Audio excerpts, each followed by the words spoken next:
about this statement, the act of being identified as self, or as a self, if you really want to be specific. Yeah, a self. But then you don't see, it's actually better that way. Act of being identified as a self, not the self, or self meaning you, but a self, like one of many selves can happen.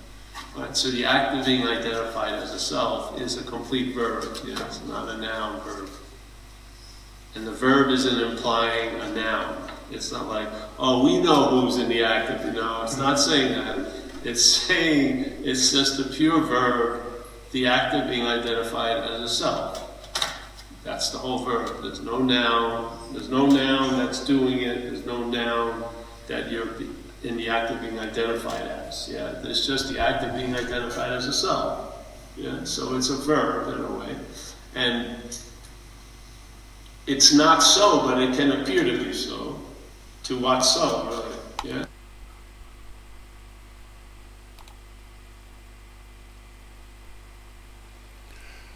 So there's the self-conjured self. That is that self that is thought to be exclusively real, physically solid, exclusively so. An individual self that is self-conjured. In other words, the idea of a self that is thought to be separate from everybody and everything else. That there is a single individual, physically solid, separate person, entity, being that exists or is alive as a real physical being upon a fixed position in space and time that is permanently in space and time for an indeterminate duration in space and time, and that is exclusively so and exclusively real. That is how the self-conjured conjured self believes it exists as that, as a separate individual person that is permanently, physically solid, had a beginning when it was born, and that beginning was the beginning of its own life, and that as it began to develop, the natural development was seemingly happening for a particular duration in space and time that is measured as moments of seconds, minutes, hours, days, weeks, months, and years. And the time that is measured is believed to be real in a sense that it is associated with that which is believed to be a life of one's very own to live and to experience personal experiences as a personal presence that's exclusively individually self-sustained and real, physically solid, that allows the idea to be reinforced that I am an individual person and you are another individual person in a reality, in a world that is filled with other people that are seeing, feeling, thinking, touching, smelling, tasting, the five gates of the five senses, and that each of us as individual people are sharing this reality that's thought to be an external reality, and that internally is the physical body that exists upon fixed positions in space and time. That is seemingly so. And it's thought to be seemingly so. And yet, it appears to be seemingly so. And once it is entertained as an idea of subjectivity in an object, that this is a body that can be claimed by somebody that claims they are an individual person. They're an individual somebody claiming their own body to be their own, and claiming life to be lived to, by, for, and from an individual person. And it is in the thinking to believe that that is truly exclusively so when it is not. It is so and not so. But the conjured self does not believe that. It believes in the idea of itself, and that the idea of itself requires action to take place and knowing to take place in space and time, because it believes it is exclusively in space and time. It does not understand that which is unknowable, unobservable, unreal. It cannot understand anything, any subject that pertains to something other than its own self and its own thoughts that it entertains, and it believes that it has its own original thoughts of its own to think about and entertain. And that although there is an agreement among the conjured selves that do not realize, they do not recognize, and they cannot recognize, simply because of a refusal and a denial that they are not exclusively real and physically solid, but they have convinced themselves via the idea and the thought and the way of thinking as a knowing that the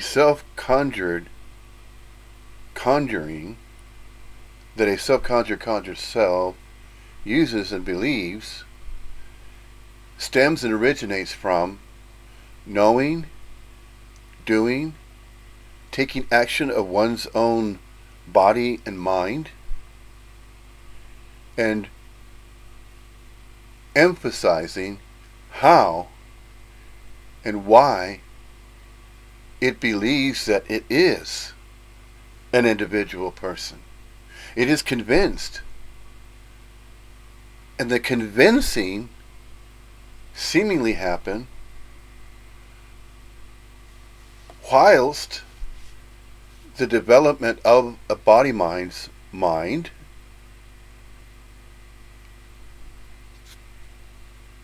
began to believe that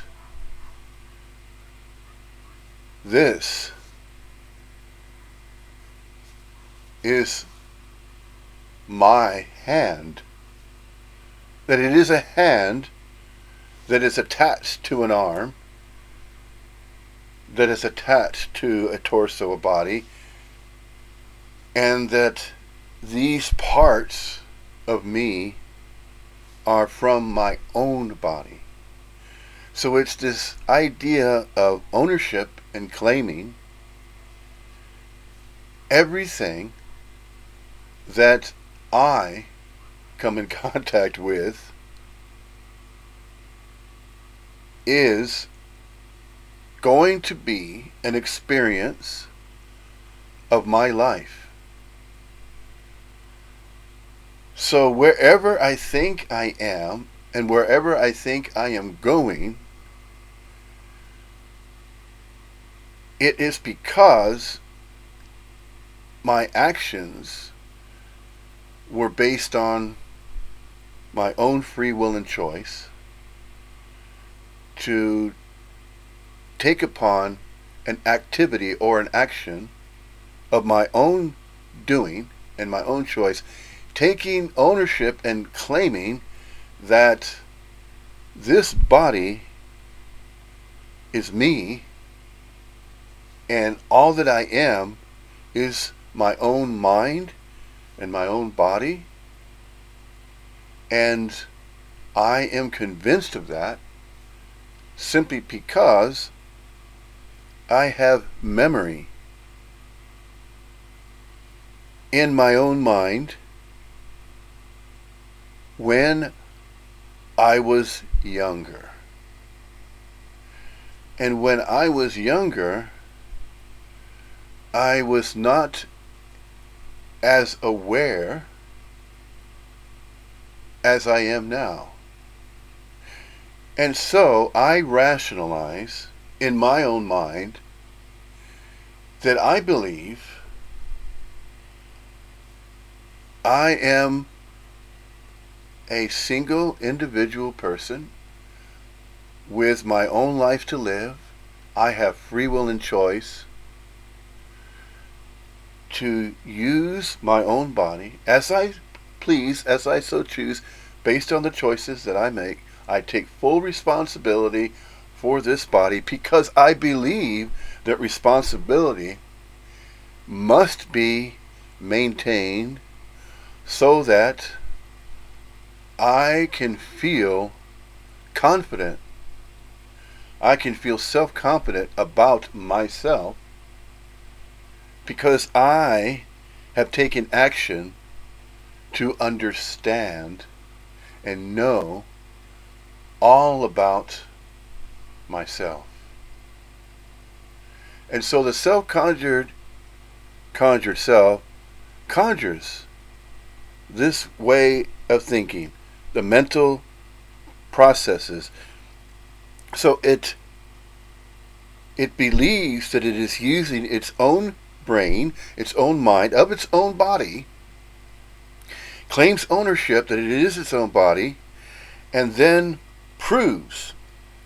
It believes that it is proving that it is a separate individual person, that I am me, and you are you, yourself, and I am myself, and that we are two separate individual people in the world, and the world appears to be seemingly a type of reality.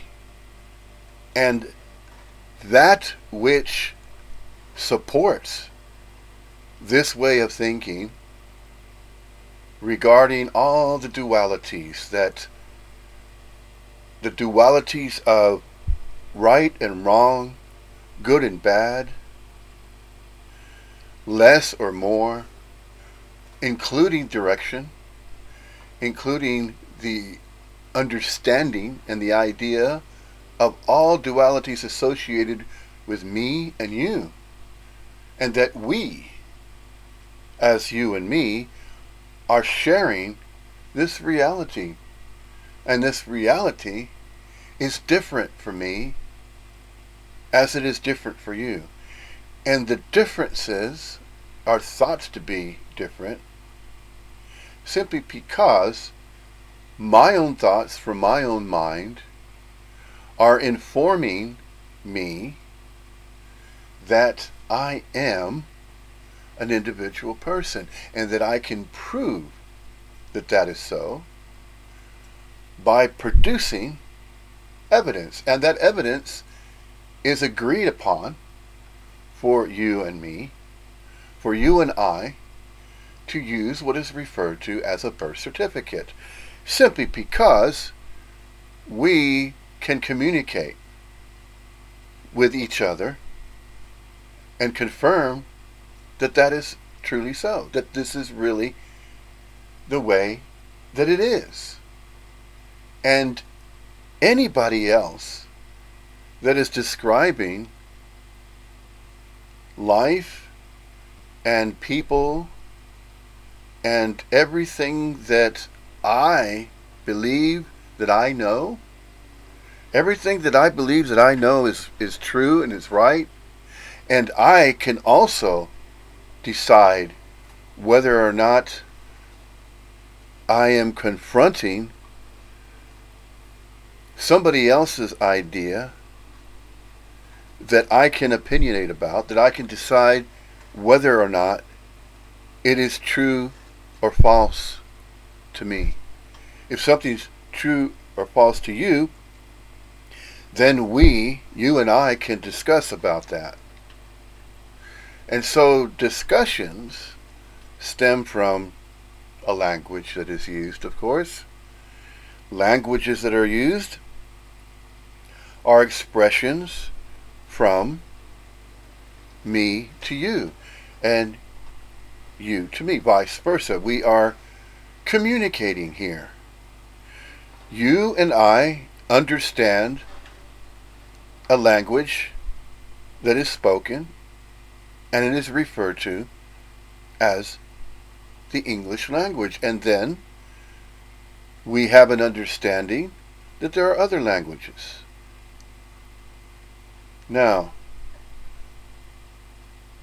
everything that I know, everything that I believe I know, was learned. And I believe that I learned everything I know based on my own willingness to learn what I believe I know. And the degree by which I believe and know that that is true, 2x4 and from myself, is because I believe that this is my body and I have my own life to live. I have free will and choice to decide how I'm going to live my life. And I have free will and choice to make my own decisions about the life that I'm experiencing, and that I'm having my own unique life experiences unlike anybody else can have. Because I believe that I have my own original thoughts in my own head, in my own mind. In my own head and in my body, in my own head is my brain, my mind. And it belongs to me. Because I can claim it. Because that is agreed upon. And so, that is how I believe it's been. And my story about my life is a very unique one. It's a very unique story. It's a story about my own life. And I can also understand and know about your life because you can either share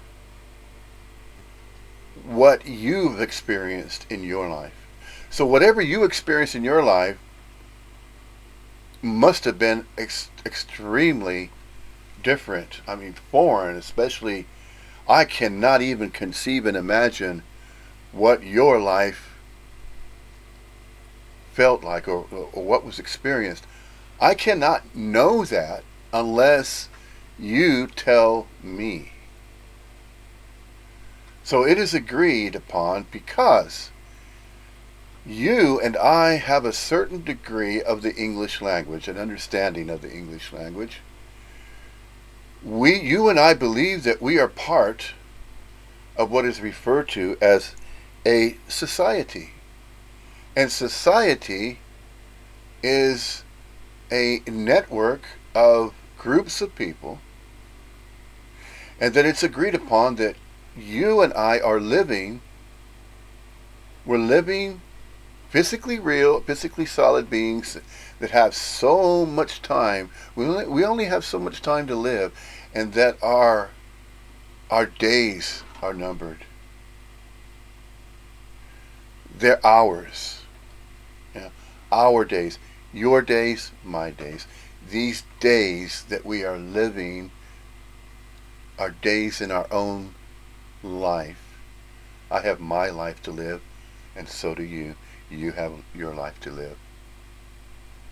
What has just been described in these last 20 minutes or so, going on about 21 minutes, is how a self-conjured self trusts and believes that it's living its own life, that it is separate from everybody and everything else in that way of thinking that was just stated.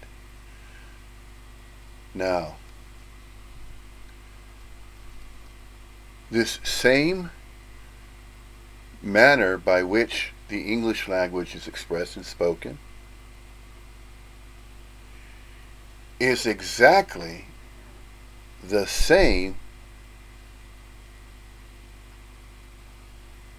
in the same way that it appears to be, without the subjectivity and without the objectivity included. Extract, remove this idea of a separate you and a separate me, and remove the idea that this is my body and you have your own body, and that you are a separate person there in some fixed position where you believe you are, and that I believe I am. And it's in these beliefs that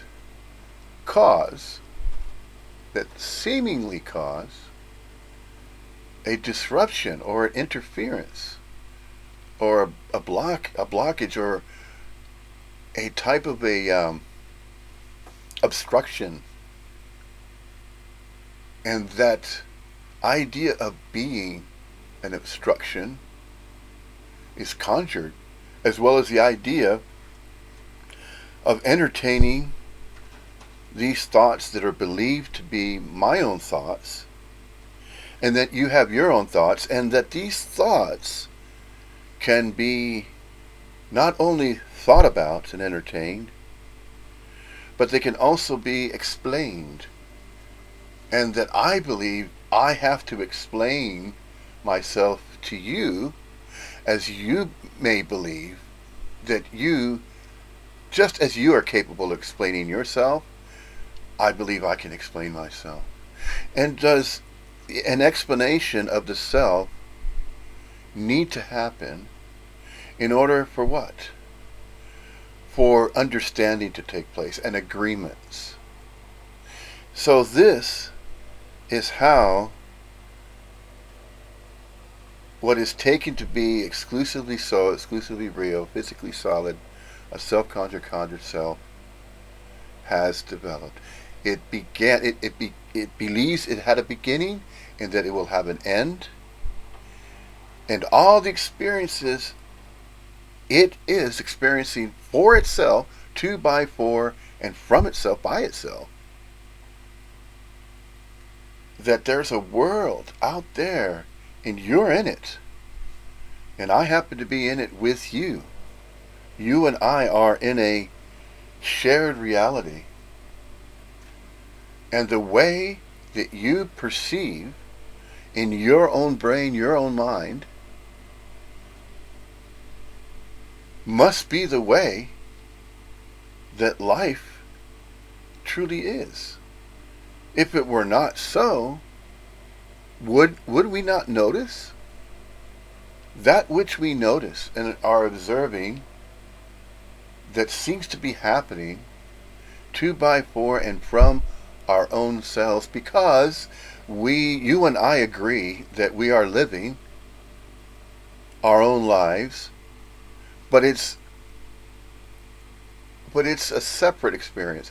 You're having your life that you're living in your own body, and you have your own mind to entertain and think about all the experiences that you've had through the years in space and time.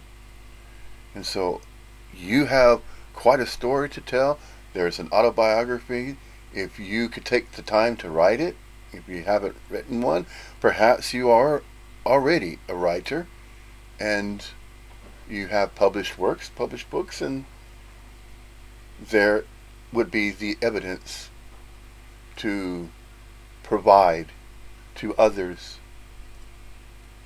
that are quite similar to you and me. Similar in a way whereby we express using a language that is comprehensible, it's understandable. We communicate our own ideas and thoughts. We have opinions, and so that is part of what you and I have developed to some degree. To a certain degree, we have developed our own unique way of thinking, haven't we? It's agreed upon, isn't it?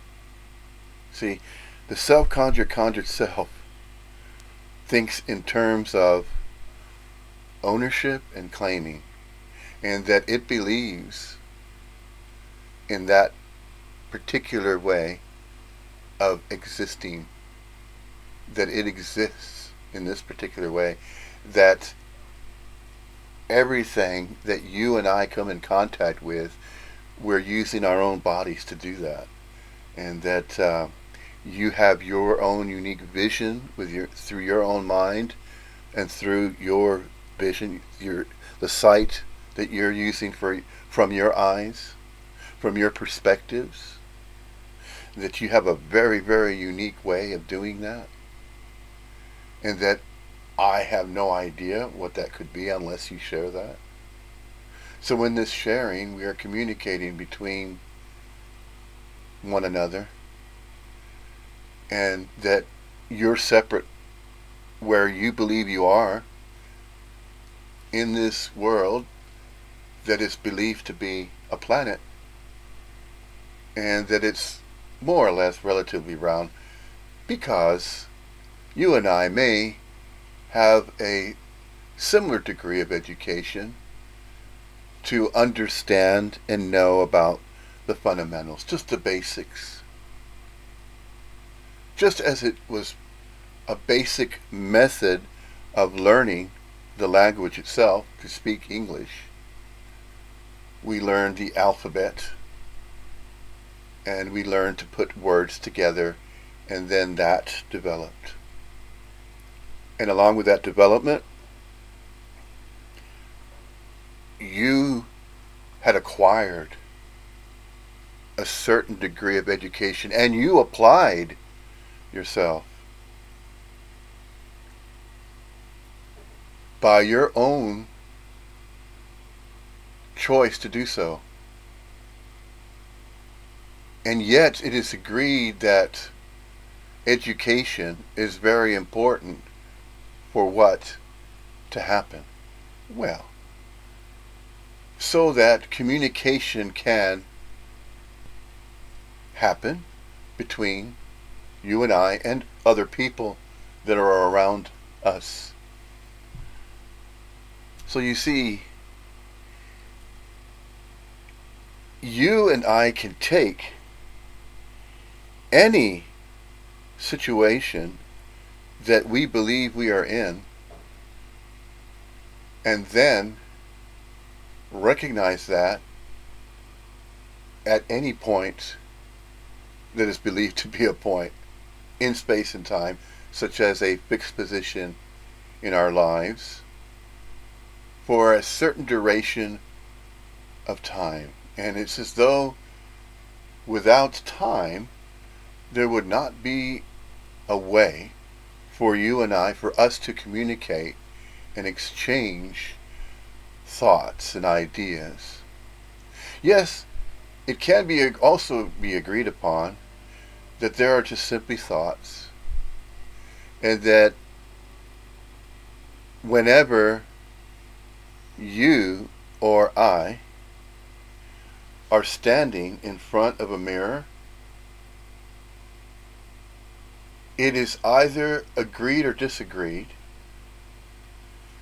that the image in that mirror is exclusively an image of the physical form, the human form, that is obviously different. And it is different because of either the way you perceive yourself to be or the manner by which I perceive myself to be. And so it is as though it's either agreed or disagreed upon that whenever these bodies are looked upon in a mirror, that we are seeing ourselves. That you're seeing your body in the mirror, or whenever you look into a mirror, you are looking at yourself. That's your body, your face. And that, of course, has changed because there may or may not be this agreement that after a while, after the development, and that you are still becoming more of what you believe you are because you're maturing. The maturity or growth or more time that is spent in this reality of what either you and I either disagree with that or we agree with that your own life experiences and my own life experiences, as we describe them, as we could describe them, about our own life experiences that we have experienced, and we claim to have had experiences because either you and I agree or disagree that we had our own past experiences, and that you and I can prove that by using physical evidence such as pictures, images that were taken in the past. And when those were taken in the past,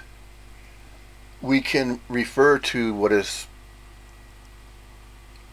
been popularly known as a family album, or photographs placed into a type of a book, as a binder, and it's made out of cardboard, and it has a sealant where you can open the sealed material. It's clear plastic material that sticks together. It's very specially designed to hold photographs in. And so these agreements that you and I may or may not agree upon, in other words, the agreements are based on our past life experiences.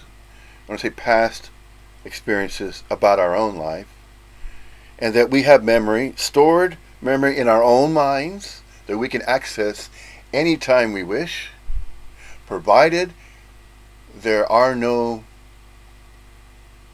anomalies, that there are no conditions that are causing a diminishment or an inability to retrieve our own memories about our own life experiences that occurred and happened in time, but they happened in the past. That was, many yesterdays ago, wasn't it? You were born so many years ago. I was born so many years ago. This is the way we're communicating with one another. See, these are the conversations that conjured selves agree upon and have continuously, and are continuously even now, such a varied number and groups of what appear to be individuals in a world of 8 billion or so, and that the numbers are reduced and then they're added based on whatever is visible and whatever can be seen and whatever is visible. There's this agreement based on anything that is either thought about or experienced, and these experiences that each of us have are very, very personal and very unique and special. You're a very, very special person. You have your own unique birthright. You have your birth name and birthright. You were given a name that you could legally change at a future time. You can change your name at a future time as long as it is done via legal channels. Now, why would you want to, or why would you believe that you need to change the name that you were given? Now, why could we ourselves, why couldn't you, or why couldn't I choose our own name for ourselves? Well, it is just simply accepted as common knowledge. So, the conjured self lives in that reality of common knowledge. So whatever is familiar to me, I'm going to go with that. And I'm sure you will go based on what is familiar to you. And the familiarity of life pertains to many, many different aspects of life. And those aspects are going to be based on what you know in your own mind and what I know in my own mind. Now, that is the manner by which the conjured self communicates every day, day in and day out. It has its own life to live. It has a place. It has places to go. It has activities to do.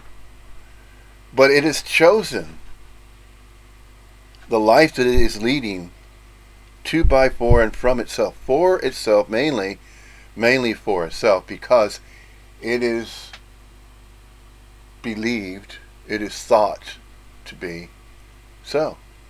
But it's thought to be exclusively so.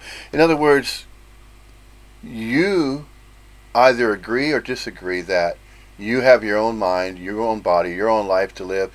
You have a past. Clearly you can remember it because you have your own memory in your own mind that you can bring up. And then that you have a family, or you have history whereby you must have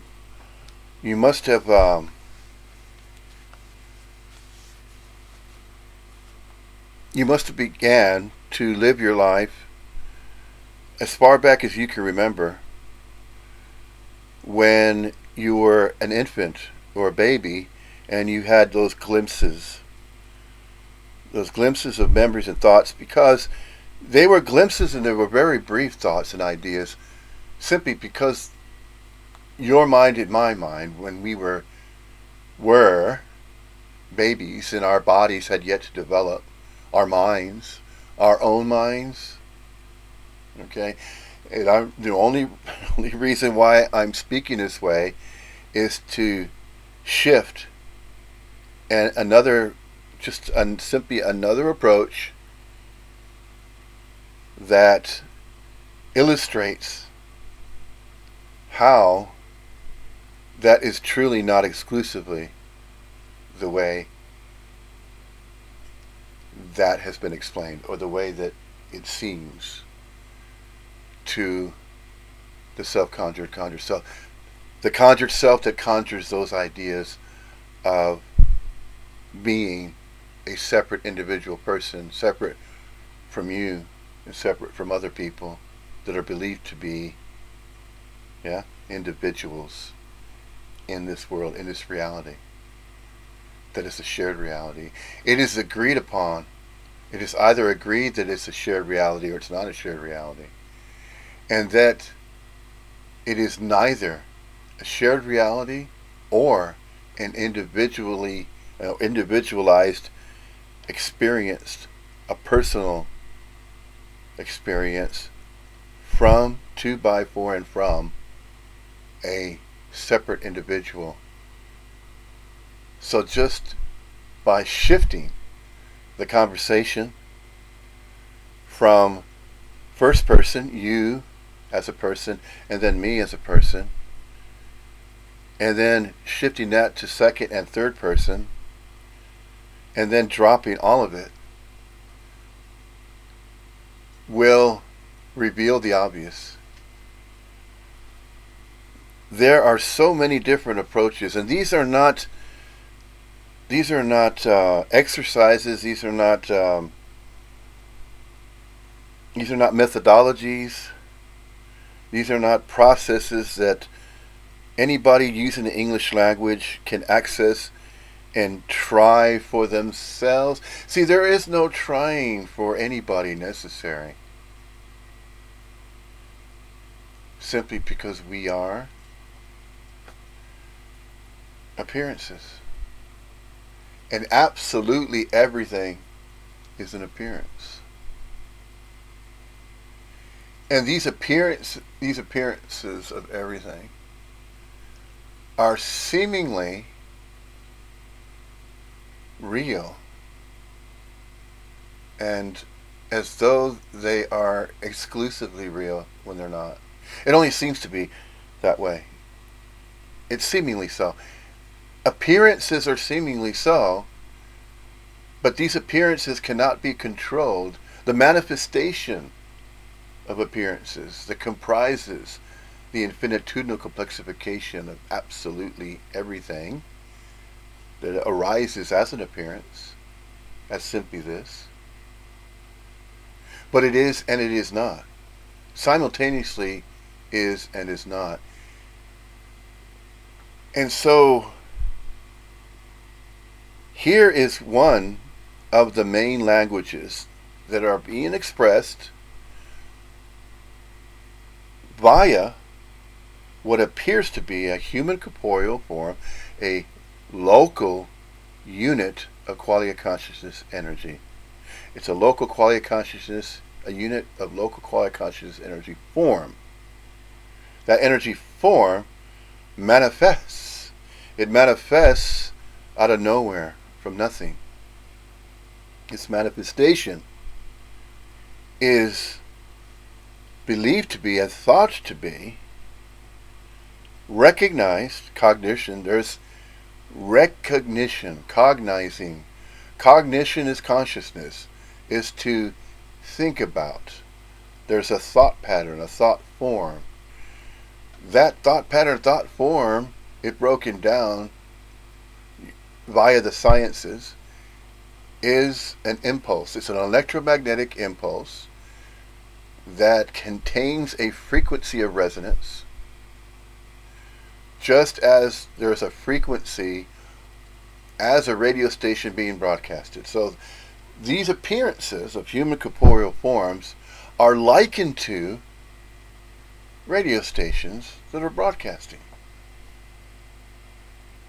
We cannot see the radio station, and we cannot see the energetic electromagnetic impulse, but it can be noticed via an expression from what appears to be an appearance of a human corporeal form. And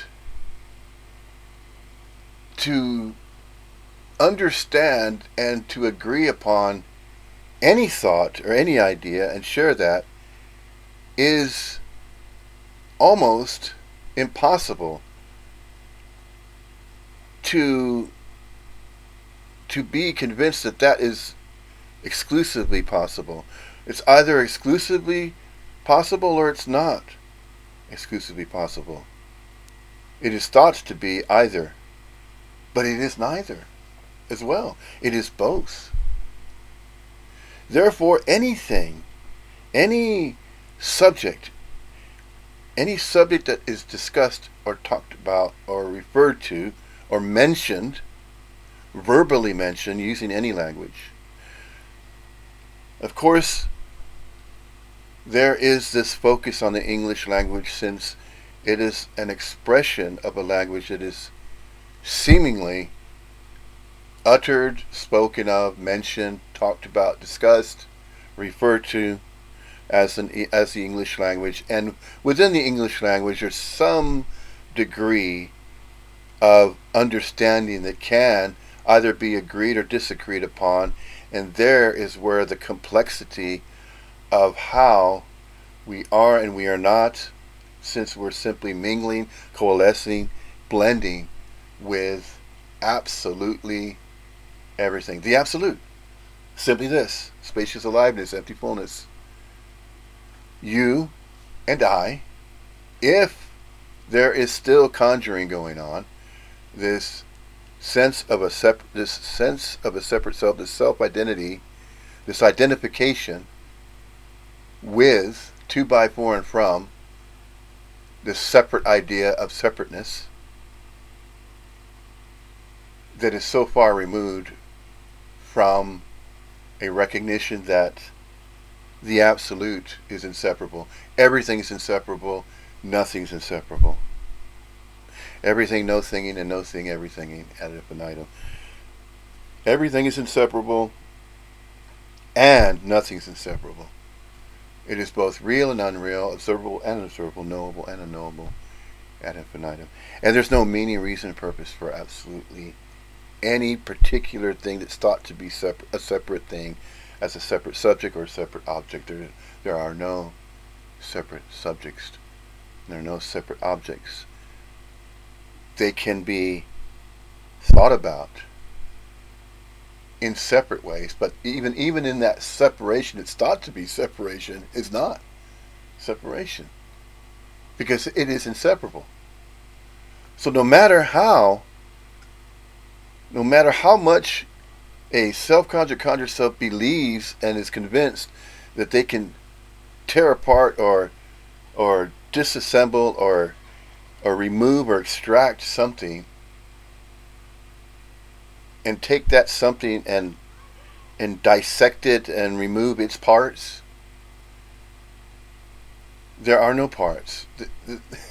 Nothing can be removed from the absolute. Nothing can be removed from it or added to it, because it's already the absolute. It's already whole. It's complete. Its wholeness is complete. It's perfect, just as it is. And these ways of expression, these words that are used, these words that are uttered, and these meanings that are given to these words to convey and transmit, they are simply expressions, transmissions expressed, just as any other life form expresses in its own unique way. It is simply doing so because it is part. It too is also part of the absolute. It is mingling, coalescing, blended. It is immersed. It's immersion.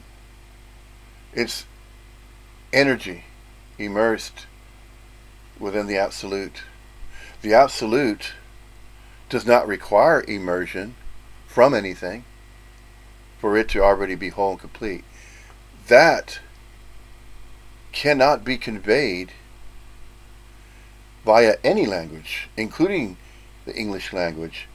And just because it is theorized, even a theory does not explain and cannot explain that which is unknowable.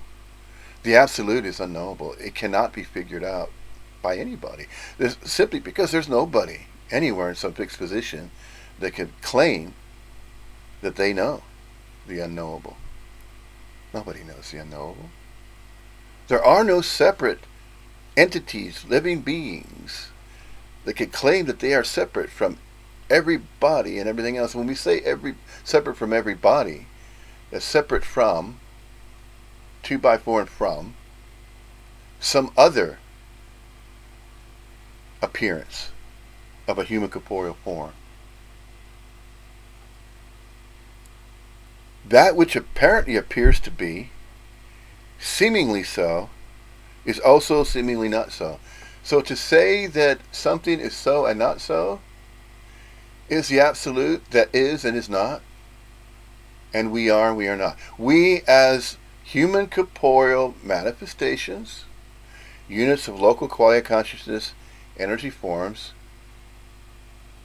that are apparently appearing in space and time and not of space and time, simultaneously that way.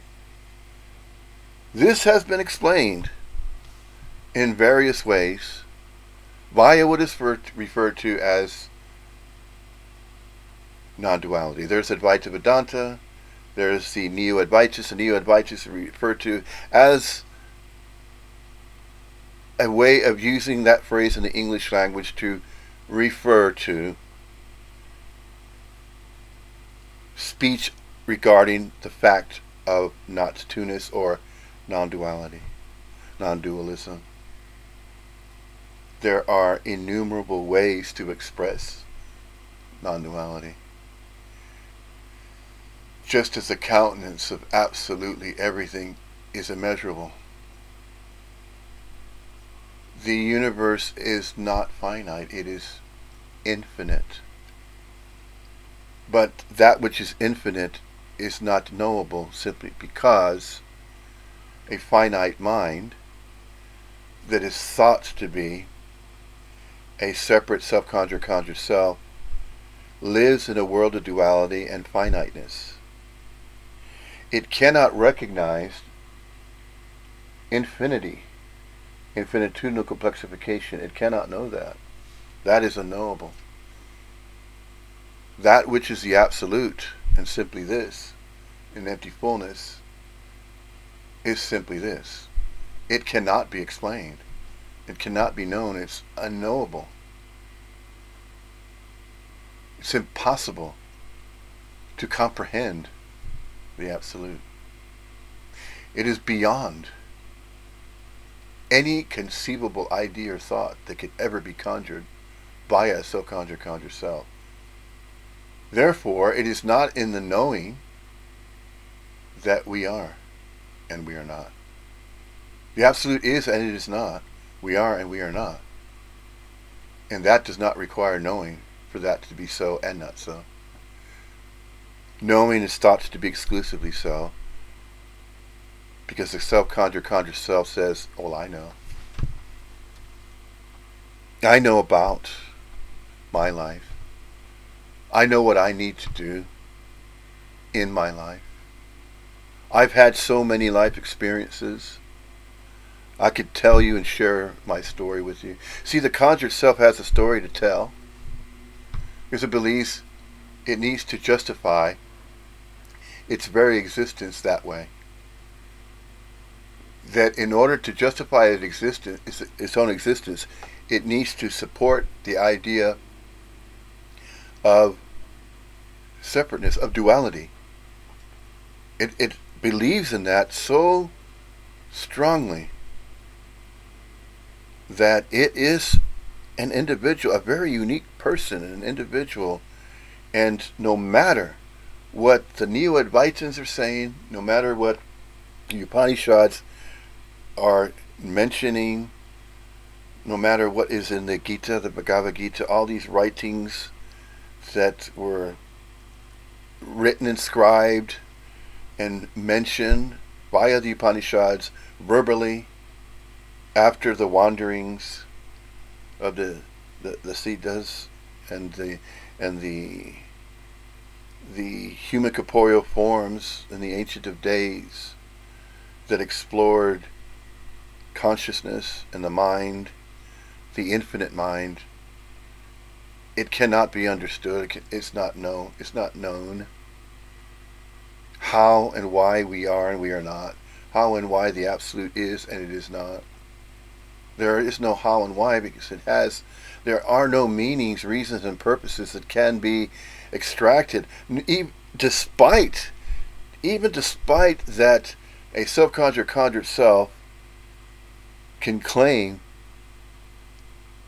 that it believes that it exists in some particular way.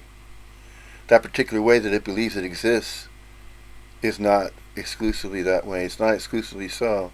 It's this belief in exclusivity in particulars. That is relegated to duality. That is relegated to separation. Anything that is thought to be entertained as something separate, that there are two separate things that can exist independently of themselves, is not so. It's not exclusively that way. It can be described in this way or that way in the dualities. Therefore, this is why it can be stated that we can study what we're not, we can know what we're not, and we can believe in what we're not. But what we're not is not exclusively that way. What we're not is simply an appearance, as a human corporeal manifestation.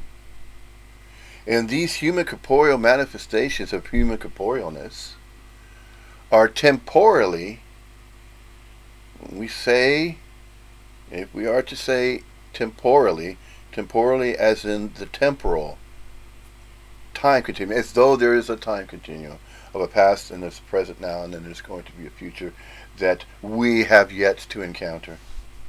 It only seems to be that way. This sequential moment, these sequential moments as though there's a continuum, is illusionary. It's not exclusively that way where there's a past, present, future, a flow of time that way.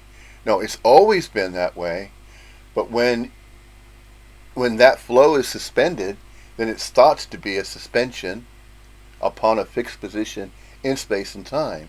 This is how the conjured self conjures this idea of separation, this identity of a separate self. That's how it is conjured. It's conjured because it believes that it is living its own life and that it can suspend that flow of time that's going by. And it can capture it.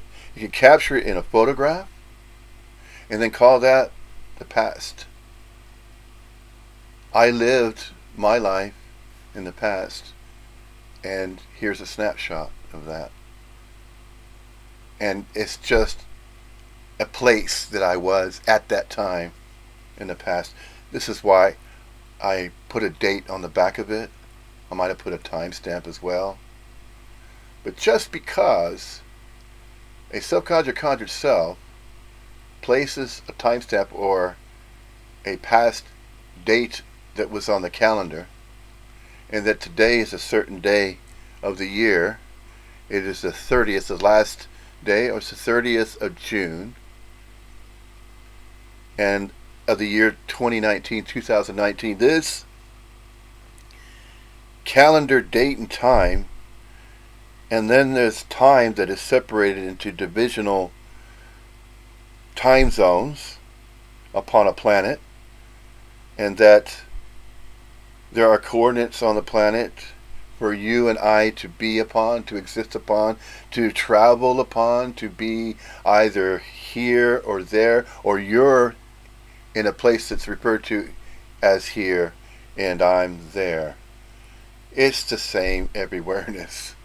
no matter how that is mentioned. It's really not the way that it seems. It's not that way that was learned in books, literature that was pre-printed, and then there were these subjects to examine, to learn about, and then there was a history that happened, and we're referring to civilizations, and that there's this earthly planet that harbors innumerable life forms. The countenance is immeasurable, it's too great, and just as the countenance of Earth-like planets that may be throughout the infinite universe.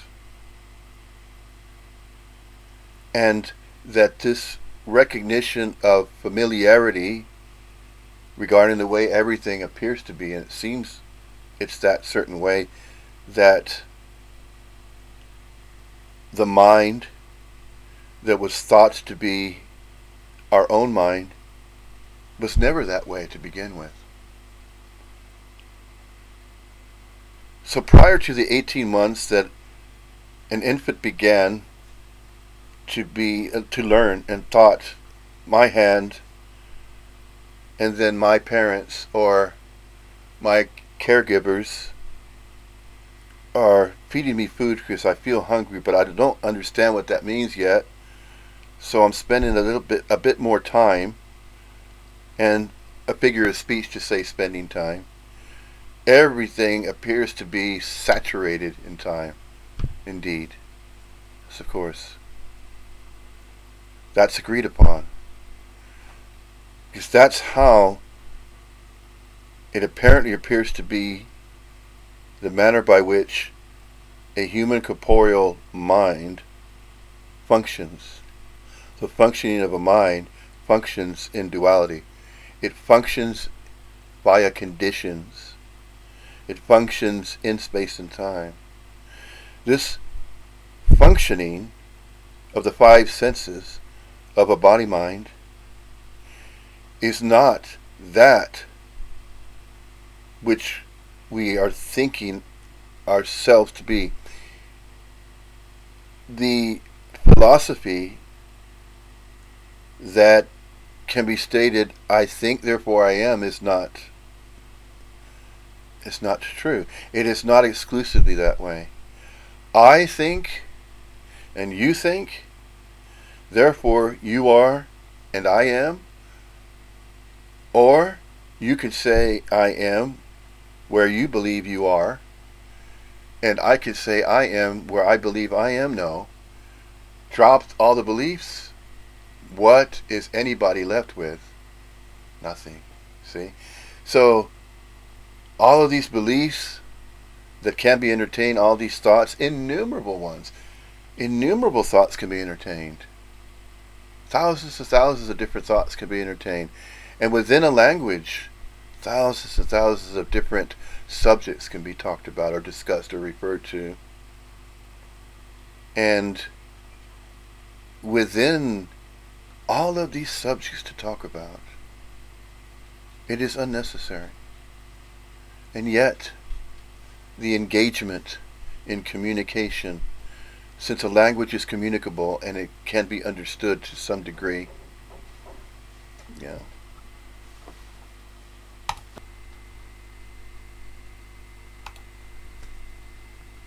It can only appear to be so in time. Time would be the only way it could happen. So in time, which is when you go into the systems that are here, thought system, memories, perceptual interpretation, those systems are in the act of being identified as a self, yeah? Like it or not. Now, they're not saying that. The thought system may, the perceptions, but the perceptions are geared to see things, yeah? And it looks like the seeing of things goes back to a thing, yeah? And then the thought system, obviously, its whole point, its whole job is to reinforce this idea of being the thinker, the doer, the haver, the loser, yes? All that. That's its point. That's its whole point.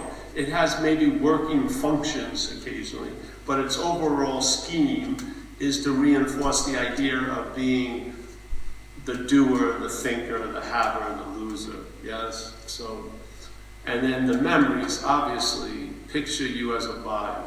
And even the dreams at night, you're usually picturing bodies, yes?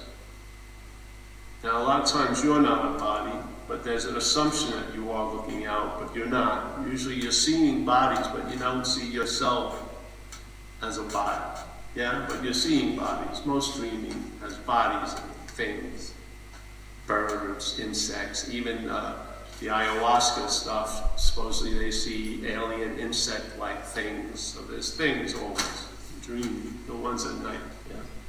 So the memories, the dreaming at night, the thoughts, the perceptions, really are constantly being used to reinforce the act of being identified as a self. And the self derives its condition by a past condition and a future condition. It doesn't start here and then go to the past and future. It's made from the past and the future and is implied here. Yeah? So it's not here and it goes into the past and goes into the future. Yeah?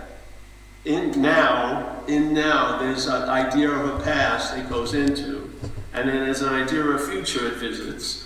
And when it goes, I was, I will be, it arrives at its logic, therefore I am. Yeah, it comes just like that fucking Descartes made the big mistake. I think, therefore I am. He left one word out of it, I think, therefore I am fucked. They forgot to translate that little part. That caused a lot of trouble. And this doesn't, you don't have to understand it. It's just fun. Because it's sort of like if you saw a rope, let's say, and then you were taking it to be a snake, yeah, and then someone pointed out to you it was a rope, so you would hope that you would never see it as a snake again, but then you could also tease the rope out and see that there's no rope or snake or nothing, yeah? You could see it, because it's like it's all these functionings that get sucked up with attention and interest, and they sort of get twisted into something, an idea, yes? It's just things happening, and then suddenly there's almost like a vortex pulls them up, and then there's an appearance, yeah? And then that appearance sets off all other appearances, yeah? So it's incredible, really, if you watch it. If you see it,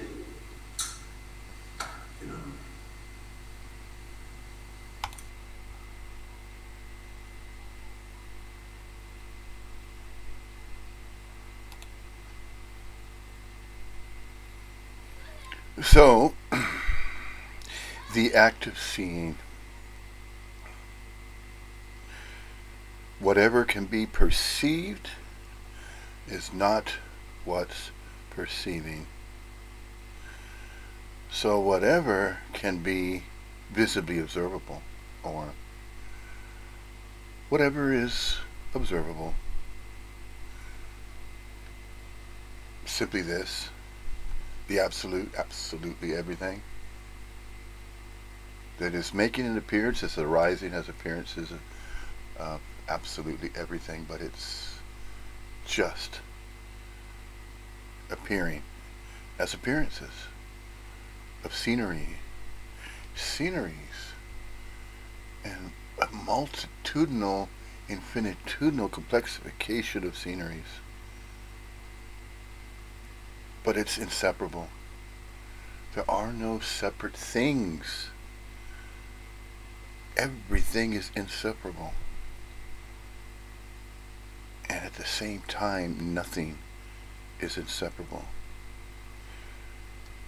In other words, things are not separate of themselves, separate things of themselves, independently, self-sustained, in some fixed position. There are no fixed positions anywhere. Fixed positions can appear as though there are fixed positions in space and time, such as you're over there and I'm here, or from your perspective. But it's not your perspective. There are just perspectives. The moment a perspective is claimed, what happens? Identification with the self-conjured conjuring of a self-conjured conjured self. The conjured self can't help it. That's all it knows. It's aware of that. It has a knowledge base. That knowledge base is agreed upon with other conjured selves, and as a result of these agreements, there's the appearance of a societal structure. There is no real societal structure. There is the story of Earth that refers to societal structures that have risen and fallen, developed, reached a certain point in its history, and then dispersed.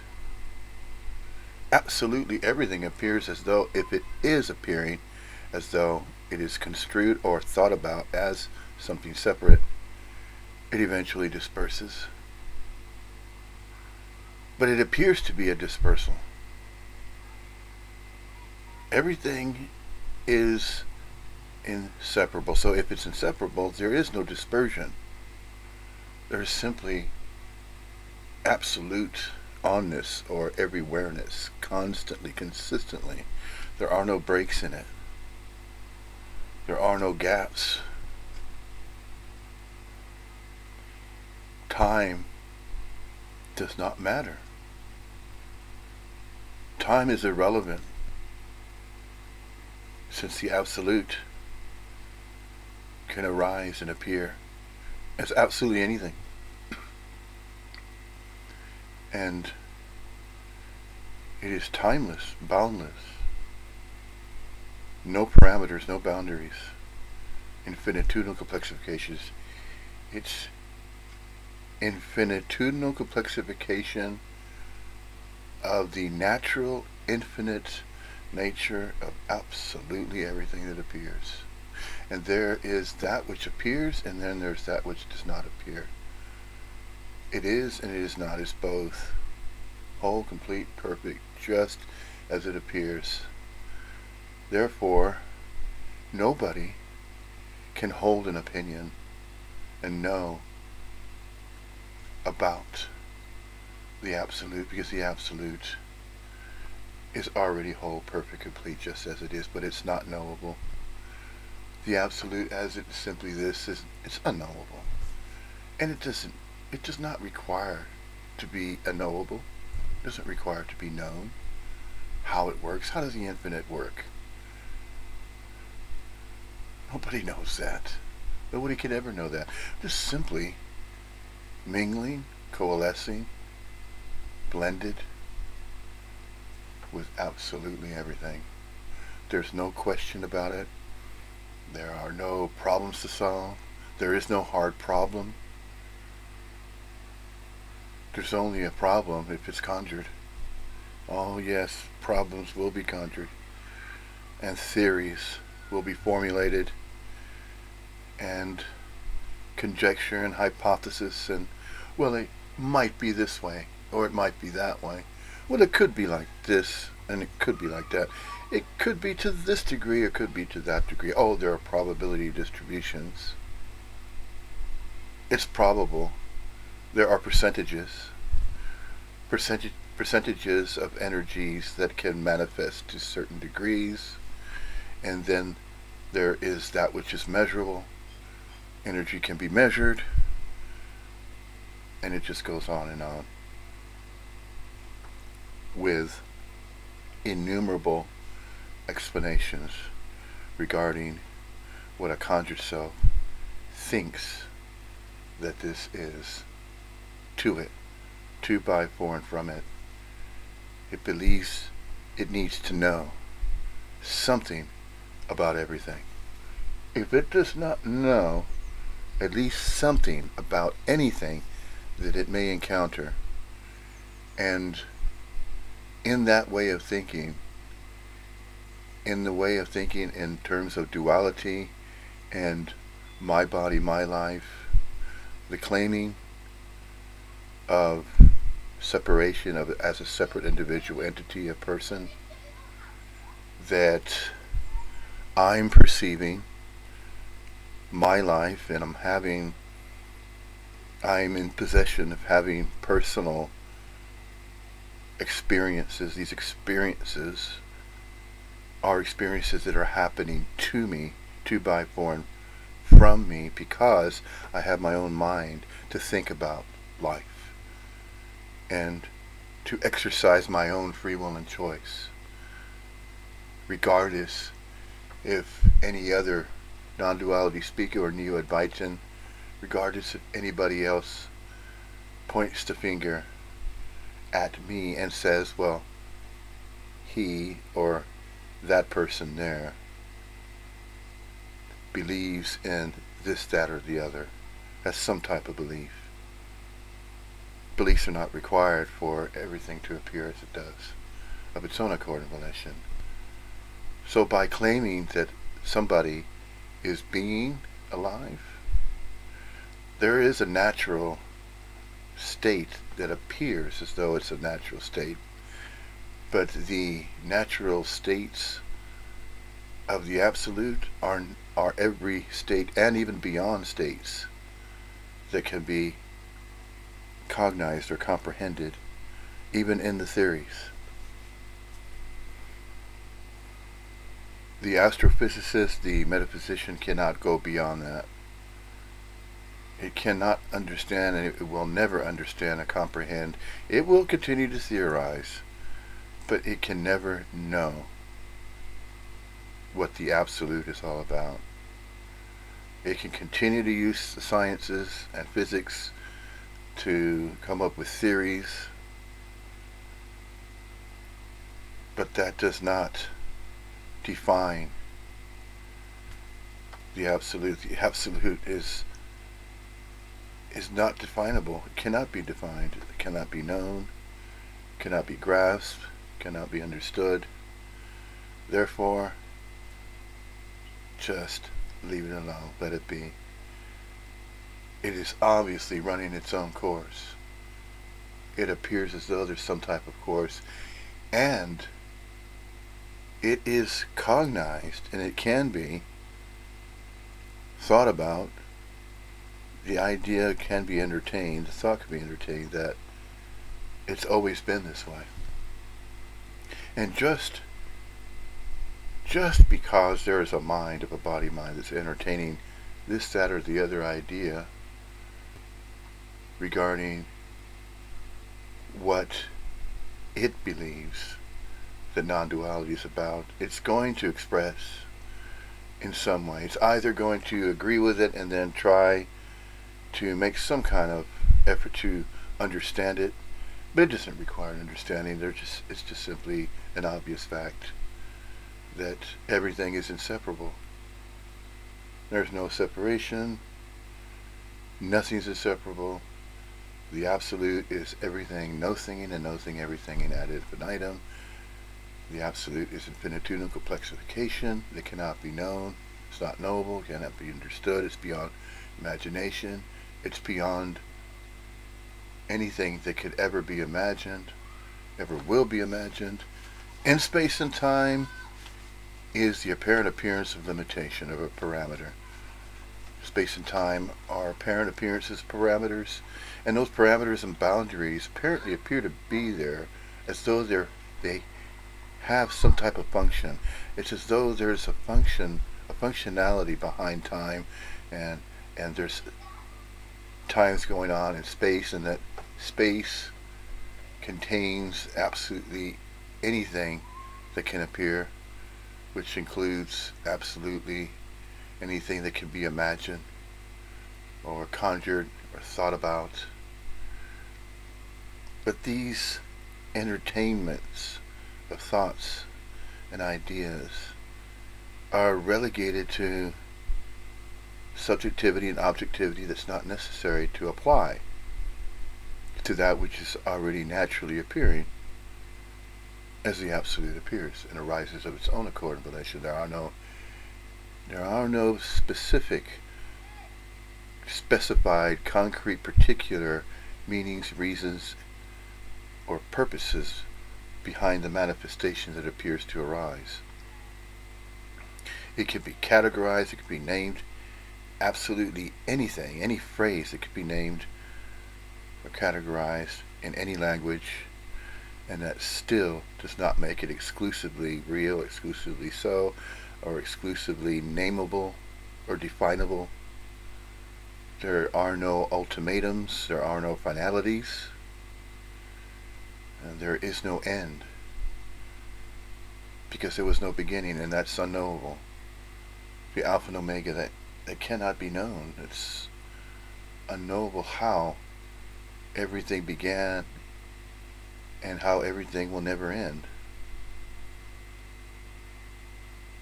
It is a figure eight, so to speak, that the infinite universe may be a racetrack that's interwoven, interconnected, and absolutely everything, including absolutely everything that's unknowable, is already whole, complete, perfect, and laid out. And it can appear as one of innumerable types of layouts or setups, whereby the idea of a planetary body, of a planet that harbors innumerable life forms, can be visibly observable. And then there are kingdoms and life forms that are not observable using the facilitation of sight. There are microorganisms that have, with special instrumentation, a microscope, then the microbial life forms can be observed, all the way from the microorganisms to the macrocosm, the microcosm to the macrocosm. It is just simply this. It's empty fullness, spacious aliveness. Doesn't matter what it is called or named, categorized, defined. That's not the totality of this. It's its own totality, it's of its own accord and volition, and it will continue to appear the same way it always has appeared. So the Absolute can appear as a planetary abode in an infinite universe that will never be knowable regarding its size, because there's no finite size, or there are no parameters, boundaries. It is spacious aliveness, empty fullness, everything that could ever be conjured and imagined. Therefore, there's never been anything separate and independent. Nothing is nothing's inseparable. There are no separate living organisms or life forms that are existing independent of themselves. It's all intertwined. It is beyond even the oneness. I mean, the word oneness does not even come close to identifying what the Absolute is. The Absolute, of course, does not need to be identified.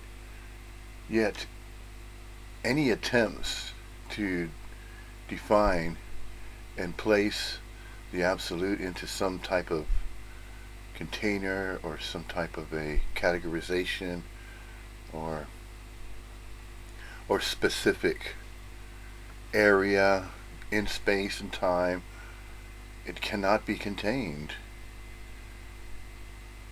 and it cannot be explained, so it's not necessary.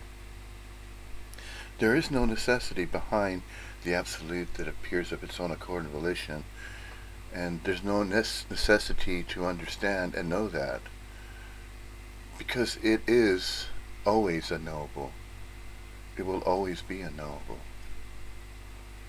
It can never be understood, and yet everything just simply continues to appear as simply this, and there's nothing wrong or right about it, and there's nothing really more to say other than continuing to express using a particular language and the appearance of human corporeal manifestations that are communicating. There's this appearance of communication that is apparently appearing to happen between two human corporeal appearances of local units of quantum conscious energy forms. These energy forms are appearing, and then it also apparently appears to be communication that's happening between them, but that's simply what apparently appears to happen. So all the apparent appearances are seemingly constantly, consistently happening within the absolute appearances of whatever will arise, as absolutely everything does. As absolutely everything appears to be arising of its own accord volition, it is not some type of decision or process, or the appearances of absolutely everything cannot be sectioned off or dissected or separated and then partitioned, because the absolute is inseparable. No matter how many times or no matter what efforts are believed to be taken by a self-conscious conscious self that believes it is separate from everybody and everything else, regardless and despite the consciousness researcher, the expert that proclaims that they are a consciousness researcher and an expert in that. They're an expert in consciousness. Whatever is cognized, they're an expert in that. Anything that is knowable, they're an expert with that. They're an expert about speaking about that which is considered a theory of everything. There's a big theory of everything that is entertained. There are certain groups of self-conscious conscious selves that entertain the idea that everything is finite and that we live in a finite universe, and that these appearances of these human corporeal body minds as different various characters are as though they're avatars, and that the dream reality frame is one of innumerable other reality frames, and that there's the conjuring all over again. Regardless of what is conjured, it is not that exclusive way. However, and whatever thoughts are being entertained, regardless of any theories that are thought to be entertained and thought about and referred to as some type of a theory, and is given a name of a theory such as string theory as one of many other examples in the sciences. So an astrophysicist says, okay, here's the theory, here's the proposal regarding how matter appears to behave and how the observer distorts what is being observed. And then it's as though this collapse of a wave of matter is because of the observer that is interfering with that which is appearing. And so that is not there's no requirement for that to mean anything, though. The conjured self lives in a reality that it believes must have meaning, reason, and purpose.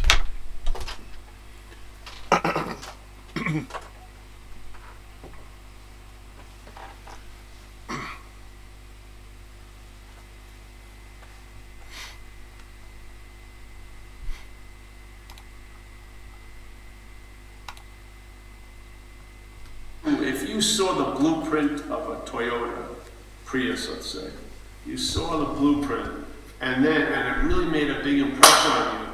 Every time you'd see the Prius, you would see the parts of the Prius, right? You wouldn't see the Prius sometimes. You would just see the parts that make up a Prius.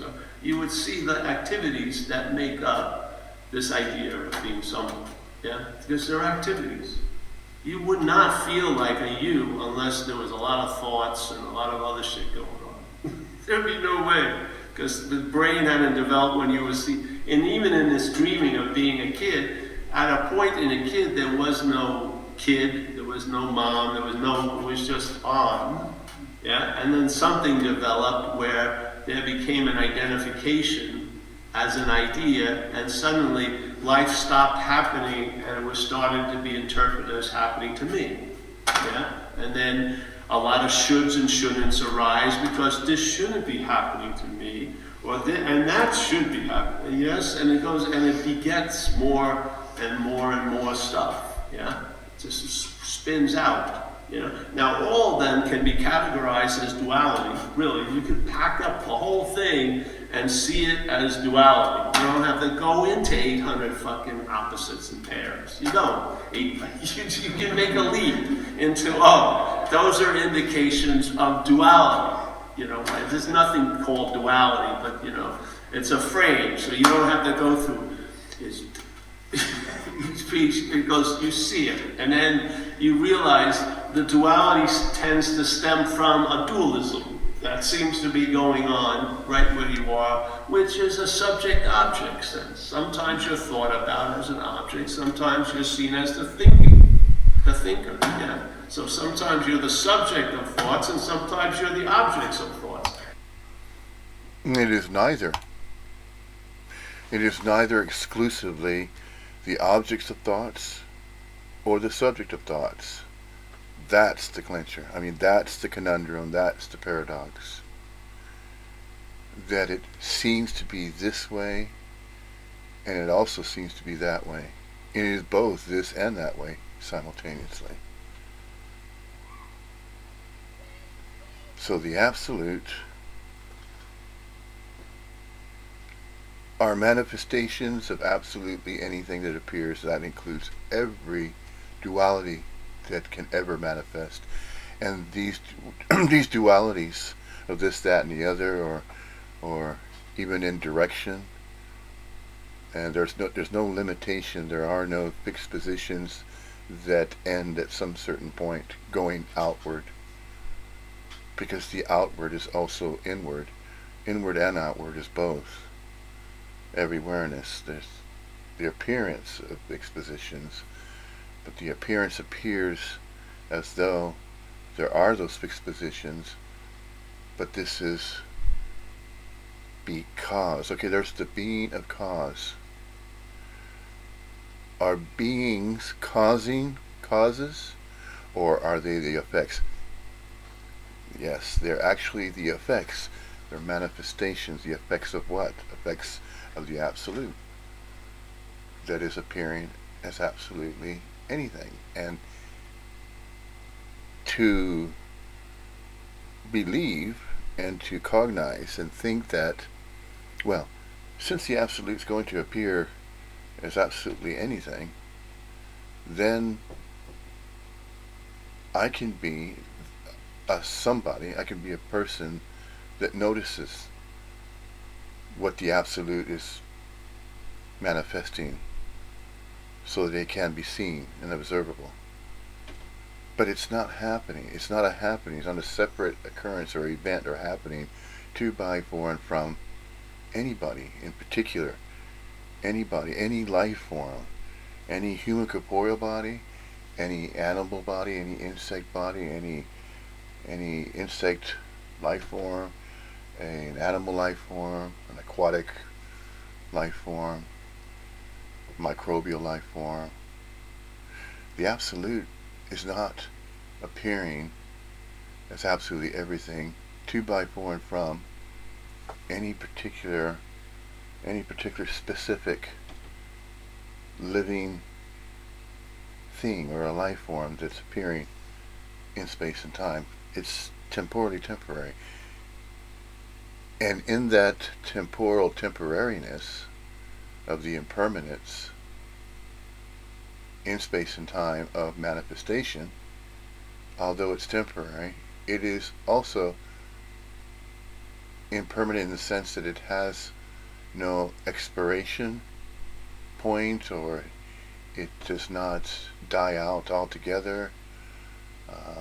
There is the appearance of diminishment, though, and diminishment is equivalent to saying, well, that star is dying out, as an example.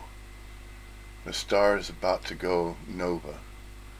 It's about to explode and then release a whole lot of energy. And where does that energy go? An astrophysicist needs to know and needs to come up with an explanation. Because every manifestation that's labeled and categorized and defined apparently appears to have something else definable behind it. And after something has been identified, there's something else. And it is in the dimensions of that which is appearing as something, and the subjectivity about that is simply part of infinitesimal complexification. So there's no end. There's no end to that which can be knowable, and then there's no end to that which is unknowable. But there's no exclusive beginning or end of that which is knowable, and there's no exclusive beginning or end of that which is unknowable. Because it's blended, it's combined, it's inseparable. It's inseparableness. Inseparableness. It is the isnessing of all manifestations of anything that can be identifiable and that which is undefined. So there's that which is definable and there's also that which is undefined, but it's not separately definable or separately exclusively undefinable. So there's no exclusivity and there are no particulars as the absolute manifests. There's absolutely everything. So everything is inseparable, nothing's inseparable. There is interconnectivity and there's infinitesimal complexification in that interconnectivity that is a mingling of energies, energetic movements. There are innumerable. Innumerable pathways, innumerable directions that energy apparently appears to go. Just as water cannot be predicted as it comes out of a fountain, as just a crude example. Everything is unpredictable.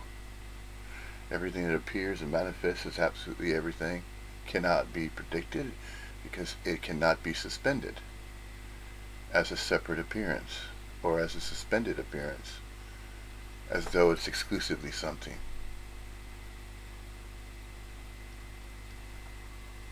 Absolutely everything, energetic movements of absolutely everything. It's all included. Everything is included. Everything that could ever manifest and ever will manifest, ever has manifest and continues to manifest, will continuously, ad infinitum, continue to appear. And it can appear as though it's different and that there's change that apparently appears to be happening because of the perspective that's thought to be a perspective that is being generated from a self-conjured self, an individual person that has an independent perspective and has an opinion about that which is observable, that which is knowable, that which appears to be real. The thing of it is that a self-conjured self believes in exclusivity. It believes in the so-ness and focuses on that which is permanent. It focuses on that which it believes is permanent, but nothing is permanent. All of it is impermanent. There was no beginning, there will be no end to the absolute. And so, the absolute manifests as absolutely everything. No thinking, everythinging. There are no suspensions of that. There are no suspensions as life continues to appear as it does. Life forms, innumerable life forms. It's always been that way, always will be that way. And all of these ideas will continuously be entertained, and there's no end to them.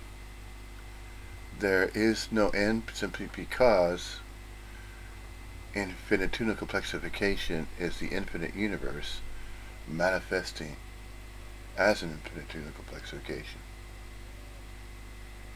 There are no concise, measured manifestations that are appearing, that are apparently appearing within the infinite universe. It's as though the infinite universe is contained and that it only has a certain number, a set number, or a finite number of manifestations of energetic movements. No, it cannot even appear that way. The Absolute can appear any way it will appear, but nobody can know how and why that is so and not so. It can only be understood by a subconscious conscious self that something is exclusively real and something is exclusively so. It just ignores the not so of everything. It only focuses on what it believes is the soness, the exclusive soness, in other words, the physical attributes or physical sensations of solidity, that which is thought to be solid. It is in the thinking, in the cognizing, recognition, cognition, that's consciousness, that is thoughts, thought forms, thought patterns that are thought to be claimed as my thoughts or as your thoughts or their thoughts, somebody else's thoughts, and that there's that separation going on. No, it is not that way exclusively. It's not that exclusive idea of separation. No, it is both. It is that way and not that way. It is so and not so. We are and we are not. We are units of local quiet consciousness, human corporeal energy forms appearing as apparent appearances for an indeterminate, impermanent duration in space and time as an appearance. Manifestations are appearances, and the human corporeal form, human corporealness, is to be the infinite appearing as a human race or human corporeal forms of infinituna complexification as well, simply because it is mingling with absolutely everything that is and is not. Therefore, this is why it can be stated that we are and we are not. Because we're mingling, coalescing, blending with the Absolute as what is and what is not. Therefore, we are and we are not. Ad infinitum, and it's that way. It's always been that way. And there is no separation. Everything's inseparable and nothing's inseparable, all at the same time. And even outside of time, the timelessness, the boundless energetic movements will continue on and on and on as they always have, always will. There's no end, simply because there was no beginning, and that cannot be understood. It's unknowable, it cannot be known. How and why it is so and not so. Absolutely everything is so and not so.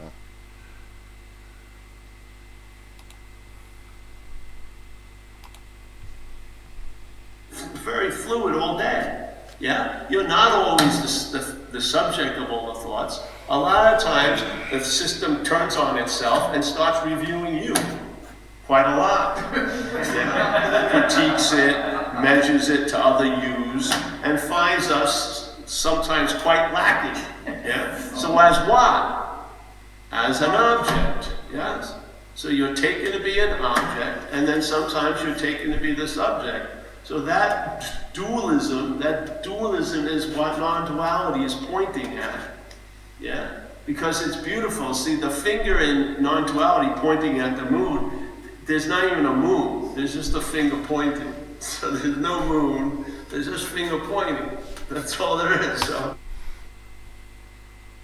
Or, in other words, since non-duality is referring to not two-ness, or inseparableness, then that which is pointing is not a separate pointer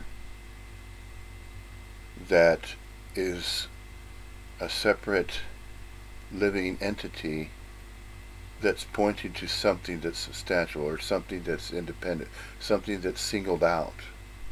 That there's an object all of a sudden and it's appearing, but that object is appearing as though it's appearing in a fixed position in space and time. It's just making an appearance. It's energy, manifests and then disappears.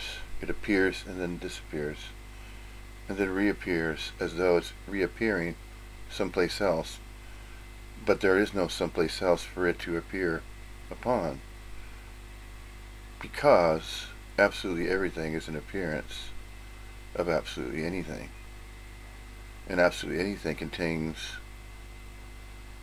something that appears as though it's a separate something or a separate object, or that separate object is a subject that can be discussed and talked about and referred to using a language, using the English language in one of innumerable ways to do what? Well, not necessarily to do anything about the appearances, but the appearances are pointed at, and then there's a conjured self that says, what is that? That must be something. Where did it come from? Where is it going? Why is it there? There's no reason, meaning and purpose that can be conjured for anything to appear as though it's appearing in some fixed position in space and time. For the Absolute is not only absolutely everything that's temporarily appearing in space and time, it is also from nowhere, out of nothing. And that's the no thinking. That's the no thinking, and then there's the manifestation, which is everything, everythinging. So there's no thing, no thingy. It's not appearing. It's unobservable. It's unknowable. It's unreal. But also at the same time, and then there's time in space and time. There's manifestation of absolutely everything that can appear as absolutely anything. And absolutely anything that appears can be absolutely anything that is thought to be something. So in the thinking that there's something observable that is a separate, independent, observable thing that's being observed is not independent of itself as that appearance. It's just an appearance. It's an appearance of something, and then the conjured self that believes it's separate from that calls it an object or calls it something. As an example, in a storm, there's a lightning strike. Where did the lightning come from? Where did the lightning strike appear? It struck, but it cannot be predicted where the lightning bolt strikes, and based on scientific observations, the bolt of lightning is a charge that is ignited as a concentrated, quickly, just so sudden but unpredictable where it's appearing, but it appears as a flash of light, and it is very, very bright, the intensity of a lightning bolt. But the intensity of a lightning bolt radiates based on the electrical charge that is released from a bolt of lightning. Now, it could be construed that a unit of local quality of conscious energy form is comprised of that same type of energy, electromagnetic energy, an energy field, if you will. So, therefore, from nothing, out of nowhere, there are energy fields that manifest as energy forms. And these manifestations of energy forms are innumerable. The countenance is immeasurable of these manifestations. That includes absolutely anything that's definable, anything that's knowable. So within the absolute, there's anything that could appear, and everything appears as anything appears. And within anything that appears, there are appearances of things as though they're separate, independent things, but they're not. It's just simply interconnected scenery. It's all part of absolutely everything that appears as an appearance, arises as absolutely everything. It's just inseparable. All of it. Its wholeness is complete. It's perfect, just as it is. It doesn't require an explanation regarding how absolutely everything is appearing. It doesn't require a theory. And yet, there will still be the effort of the scientist, of the astrophysicist, attempting to come up with new theories and to come up with ideas and conjure. That's all it knows about doing.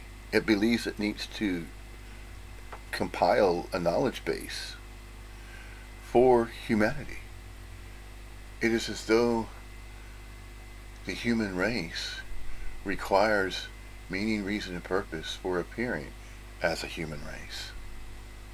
And that there's this appearance of an evolutionary scale that apparently appears to be happening with these appearances of the human race.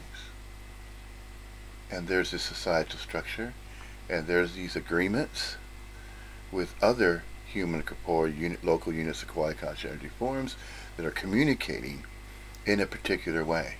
The communication in a particular way regarding absolutely everything that appears is taking parts of the appearances within the absolute and then trying to take them apart and figure them out. Categorizing, defining, and naming, placing entitlements, theorizing, and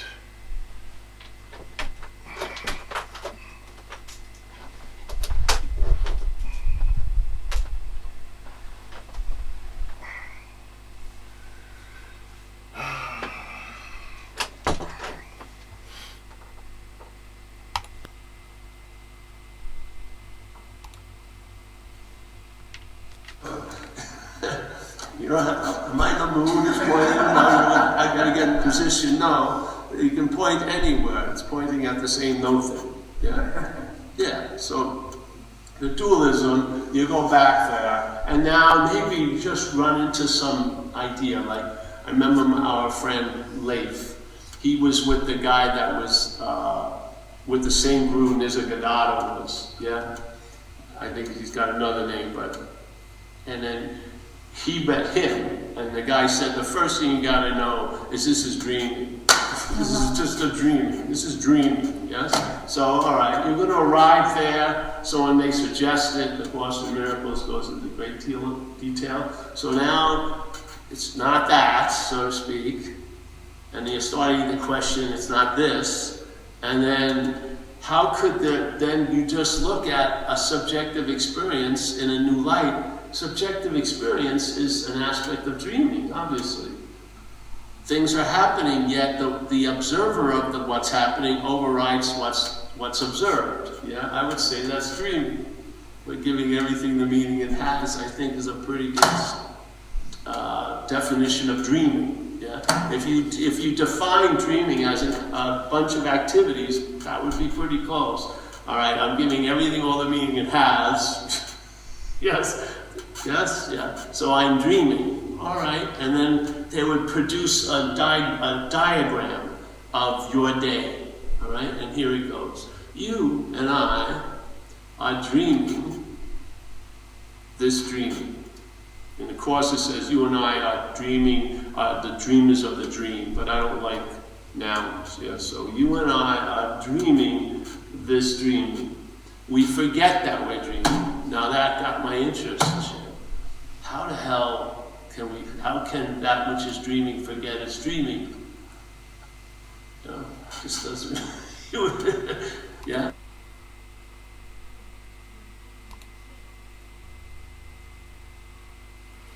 The act of dreaming is equivalent to the energetic movement as manifestation. The sensation as though there is activity, and if it's to be called that, if it is to be named an activity as a manifestation, is appearing. These manifestations of appearances of local units of quality of consciousness energy forms that are manifesting are manifestations as dreamings. Therefore, if we're to say that we are the dreamings as human corporeal manifestations of human corporealness, energetic movements of dreamings, and yet also as a group consensus, or as these appearances of human corporeal manifestations as dreamings, appearing as though we are appearing together upon this field of vision, and the field of vision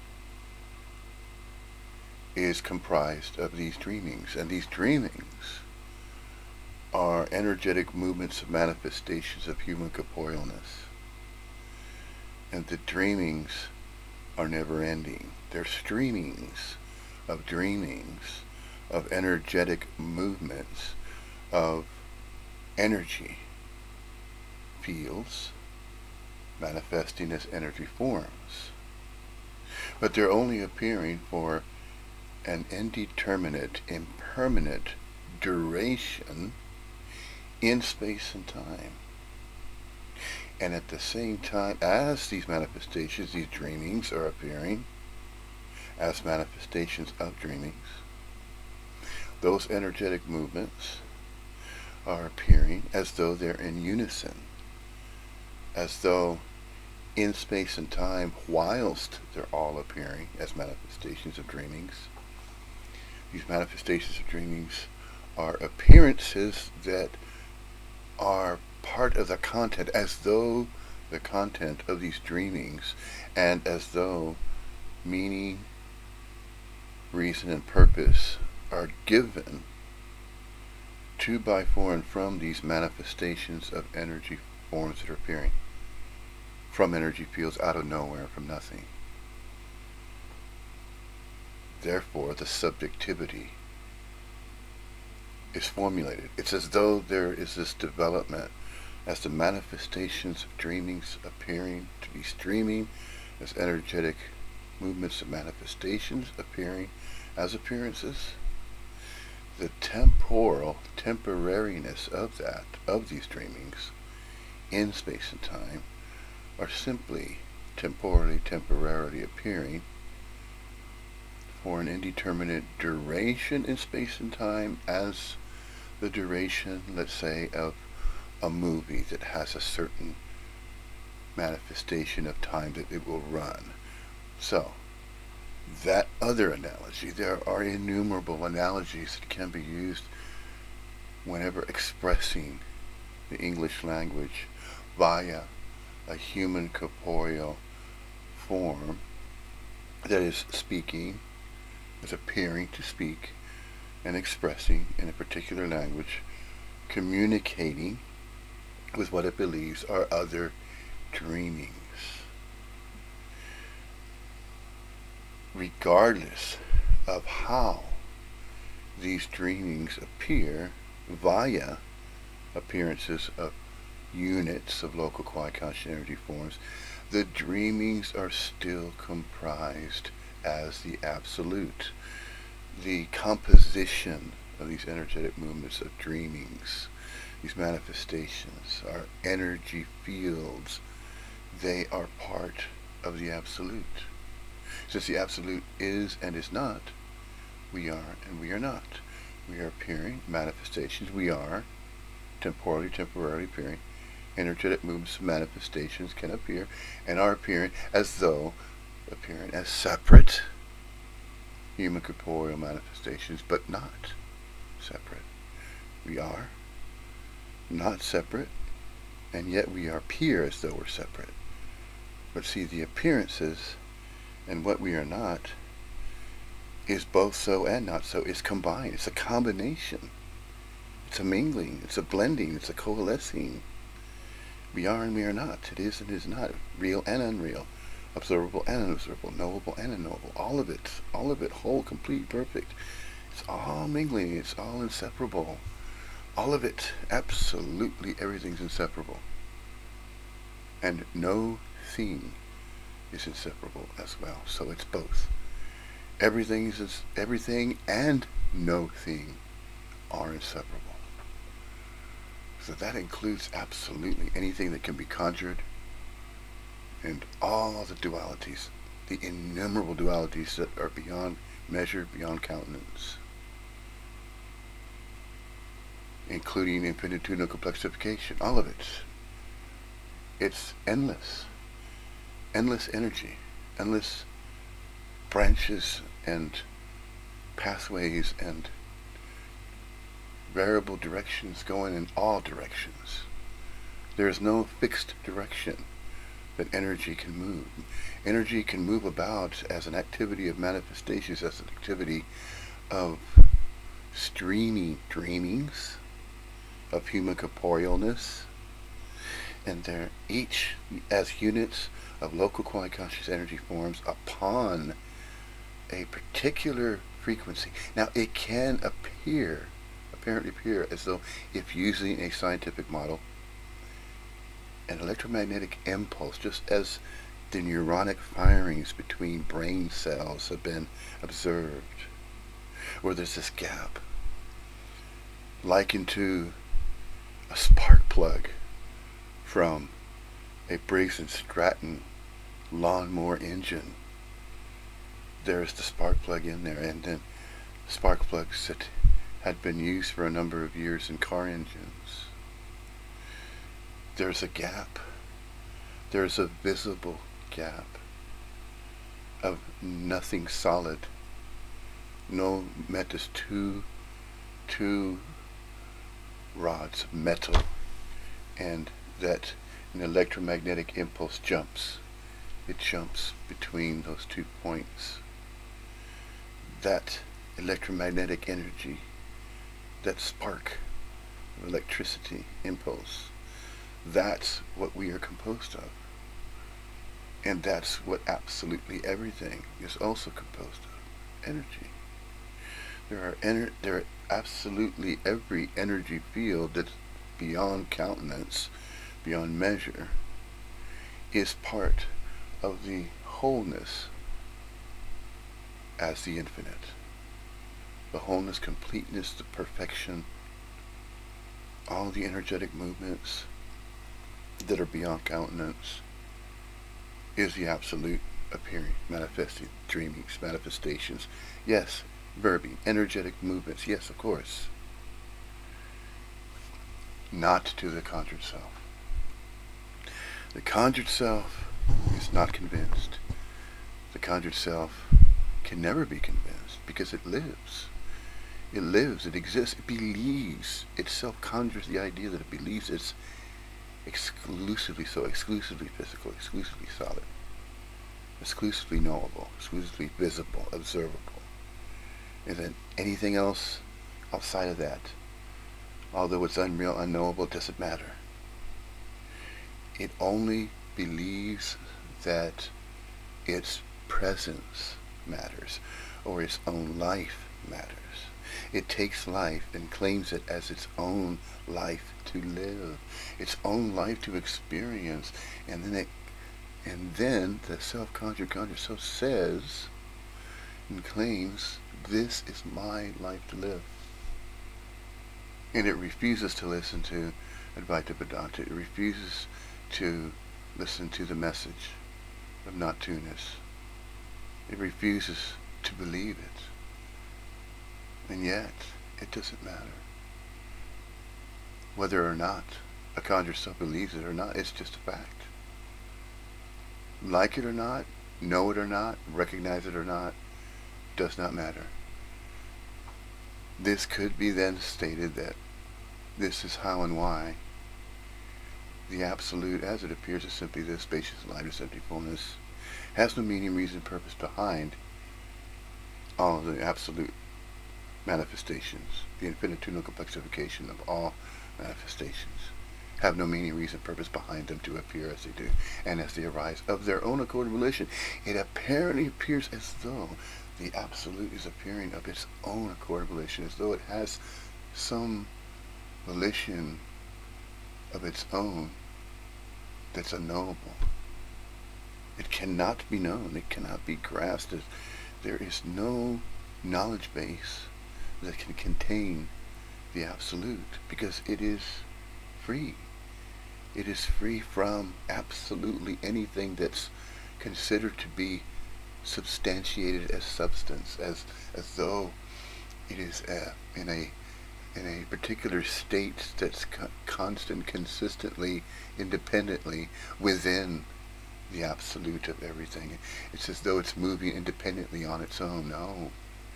It may appear that way. Energetic movements and streams of manifestations may appear as though they're moving independently, but they're not.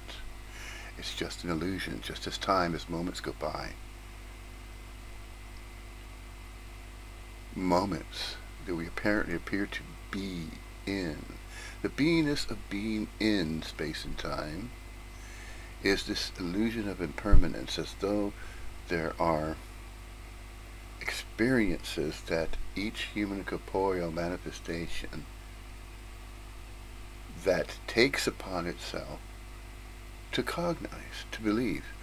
It can either recognize and believe that it's separate from everybody and everything else and continue to exist that way, or it can also take that same type of recognition, or the same type of or degree of consciousness, of the awareness, the personal presence, and then recognize. The cognition is reorganized. Recognition. Recognition. See, recognizing. And the activity of recognizing, the activity of recognition, the recognitioning, energetic movement of recognitioning, is the manner by which manifestations manifest. They're oscillating. And since all manifestations are dreamings of human corporealness, and it's immeasurable of their countenance, and just to simply say, a conjured self will simply say, oh, there must be about 8 billion or so, although we can't count them all.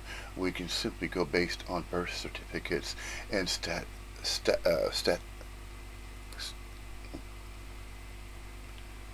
what is the word? What is that word? Yes, of course, the statistical model within the societal structure. The statistics reveal the subjectivity of countenance of a societal structure, but that, notice, and that is singling out, that is segregating, that's separating different groups of what is visibly observable as manifestations of these dreamings, and then it's separating each human corporeal unit of local quiet conscious energy form, and claiming that each of these manifestations are separate from each other, that the dreamings are not shared, but that they are independent of their own dreamings, their own streamings, their own frequency of resonance. It's radiating. It's appearing, yes, indeed, it's appearing that way, but its composition is still energy. It's still the same. It's one and the same. So although something can appear as though it's separate, it's not. It's both. It appears as separate, but it's inseparable. And in that appearance, there's temporariness, the optical illusion, as though there's a suspense of an individual body-mind that's suspended in space and time for a moment. So it captures that moment. It believes it's capturing, but it's not capturing anything. It may capture an appearance, take a snapshot of a picture, of an image, of something that appears within some area in time, in space and time, some coordinate, and it takes a picture, an image, an imprint of what apparently appears to be an energetic movement manifestation, but it has no boundaries. It has no perimeter. There's the appearance. Yes, there's the apparent appearance of perimeters and boundaries, partitions. Yes, but those are just merely appearances, just as absolutely everything else is an appearance. They're all appearances. That's all they are. And that is empty fullness, the empty fullness of the Absolute. It is whole, complete, perfect, just as it is. It does not need to be known. Just simply be anyway. And it's not to say that, oh, well, I'm being over here and you're being over there, where you are. I'm here, you're there. No, no fixed position. The conjured self, though, says, no, no, no, no. I know that I have my own body, my own mind. I have my own life to live. I know this. I'm convinced. Nobody can tell me otherwise. Nobody else can say, oh, well, no, you should listen to non-duality. You should start reading it and keep absorbing and notice it so that you realize and recognize that that's a fact. That nothing's inseparable.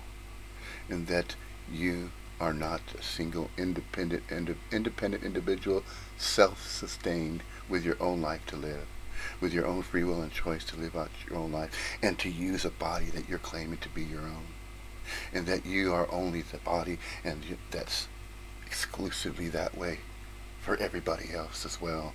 Stories, conjurings. The conjuring of a self-conjured self. Stories, and they're endless. Their countenance is endless. It's immeasurable how many stories can be told.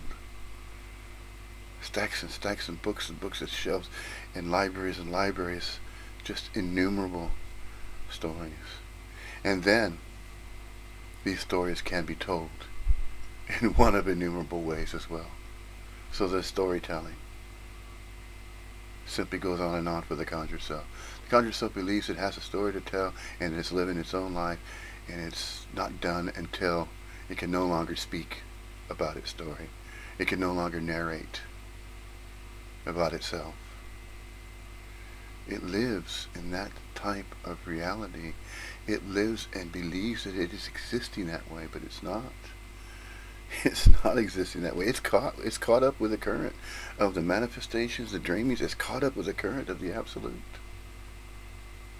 Recognize it or not, it doesn't matter. Either way. Either it's noticed or it's not noticed. It doesn't matter. It doesn't groups. You can't say, oh, there's these groups of people and they're subconjured and they're not awakening, they're not enlightened. I mean, maybe they need to work on it. Maybe they need to listen to some more satsangs. They need to go and attend some more and listen to some more of these YouTube presentations and more and more and more. It's just not enough for them yet. When is enough enough? When is it? In space and time, is it ever enough of anything for anybody? No, it's never been that way. Everything is not for just certain groups of somebodies that believe that they're groups of somebodies that matter. You know, as though there's groups of units of local quiet conscious energy forms, these subconscious conscious selves that don't really matter, but the Neo-Advaitan does. It matters more than the non-Neo-Advaitan or the subconscious conscious self that believes it is separate from everybody and everything else, and then there's all these agreements and societal structure, and that everything it can be segregated and categorized and named and put into these containers and put upon a database and create a knowledge base and say, okay, here's the knowledge base, and by the way, we could either look upon reality as though there are innumerable realities, and within the innumerable realities, the absolute can produce innumerable realities, but not for any specific groups. And this is why there is no such thing as hierarchy and stages and then developments. It just appears that these are appearances of energetic movements that way. That's all. This way or that way or some other way that has yet to be conjured and heard in a particular language and in a particular way to be spoken about. It's just going on and on and on ad infinitum. It's going to continue. The content is immeasurable. The explanations within all the various languages that are spoken and are communicated, apparently appearing to be communicated between these human corporeal forms, as though they are just chattering, communicating, saying this, that, and the other, speaking of subjects and objects, and sometimes being perceived and the perception of as an object or not an object, as though they're a specific unit of local quiet conscious energy form that matters a little bit more than that next energetic movement of a human corporeal unit of local quiet conscious energy form. That one just matters a little bit more than the next one to it. And then now we can be able to categorize based on how it's manifesting. So we're going to see these various manifestations. So we're going to call them something, and we're going to give them a label. We're going to use some type of term to call it something, because that something that we're calling it is now marked. It's stamped. It's going to be marked and stamped something substantial, something separate and uniquely so. Nothing is uniquely so. Nothing is separate.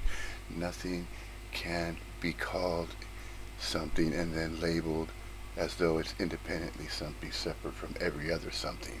No. It's all interconnected. Everything, absolutely all of it is inseparable. Regardless of how many self-conscious selves get together and try to convince others that are thought to be either in disagreement with them or in agreement with them. And they cannot see it any other way. They cannot recognize it as both, and that it doesn't matter. If that which is spoken of as a subject or object that is agreed upon or disagreed upon, neither matters. The agreement or the disagreement, neither it matters. Because none of it's independent of itself.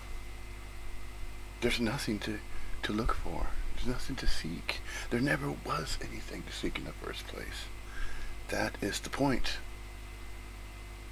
That is the point. The point is that there never was a point to begin with. The point was created to say, okay, I'm going to make my point because I realize now what these neo-Advaitans are talking about. No, it's not that. No, it's not like that. No, it's not that way. There's not some kind of new club that's forming, and then there's this new age movement that's going on, and that it's given a label of, okay, so now we have all these units of local quiet conscious energy forms that had past lives, they're reincarnated, they're returning back as a group of these units of local quiet conscious energy forms, as though they're grouping together to say, oh, here we are, we're back again. We were together in the past in the history, the story of Earth. I can tell you about that story, but doubt you have the time to do that because you're too busy living your own life. That's right. Yeah. Silly me.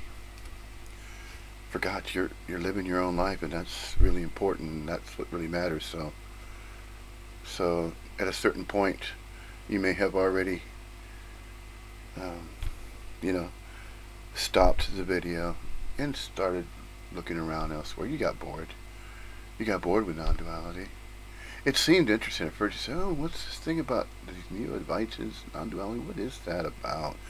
So you start looking into it, and you think, you know what, this is too confusing. It's not making any sense to me. Of course not. It's not going to make any sense to the me. It's not going to make any sense at all. Not at all. Non-duality will not make sense because it is not a message that's intended to get somebody, some self-conjured self, to be convinced that it is a means to an end, or that it's a methodology or a process or something to learn other than what you already are. Non-duality is simply the not-to-ness of the absolute. It's just another way of saying that everything's inseparable, or the absolute's inseparable. Different ways of saying that, and mentioning it, and stating it, and expressing it. There's so many different ways to use the English language to express the same message. There is. And there's no countering it. It cannot be counteracted upon, it cannot be disputed. Non-duality is a fact that cannot be disputed. That which is inseparable cannot be disputed. It cannot be brought together again, as though it was separate at some point. It was neither, because it's always both. It appears as though it's separate, but it's always inseparable. And this temporary appearance is still part of the absolute expressing as that. So the absolute is expressing as all the dualities that could ever be expressed. All the dualities that are knowable and observable, and all the dualities that are unreal and unobservable and unknowable. It's all mixed. It's just a mixture and a blend, and it's all coalescing all together. It is and it isn't. It's all oscillating, energetic movements, freely moving about, just all different directions within the everywhereness of the absolute. The everywhereness, no fixed positions, freely moving about, no parameters, no partitions, no separations, no categorizations, no segregation. There is no separation. No matter how it is stated using the English language, no matter how a human corporeal form that believes that they're an individual, independent from everyone else, including especially those self-proclaimed consciousness experts, these so-called consciousness experts, an expert in consciousness. Oh, are you now going to be so bold to say that you are an expert of the absolute? No, you dare not say that. No, of course not. So, what is it easier for a so-called consciousness researcher or consciousness expert to say? Make a statement such as, well, everybody is independent and they have their own avatar to use in the game of life. And this is like a hologram, this is a test, and this is a place where you can get rid of bad energy, negative energy, and just focus on the positive and raise that energetic movement of, see, and then here's more conjuring, more conjuring to say, oh, no, the universe is finite. There's a countenance to it, and we can come up with a mathematical equation no matter how many chalkboards it's going to take. But we're going to come up with that formula because we're consciousness researchers. We're experts in what we're talking about. We have not only the book learning, we spent time studying all about physics, astrophysics, the way the universe operates and functions. We're figuring it out. We're going to come up with what we're going to call the big theory of everything. And you too can know that. You have yet to know it. Buy the book. They're going to not really tell you that you should buy it, but they're simply going to present it to what? They're going to present it to other human corporeal local units of quantum conscious energy forms. They're simply just appearances. They're not individuated. They're not individuated units of conscious, quality consciousness. They're not separate. They're interconnected. They're blended. They're coalescing. They're mixed. It's a mixture.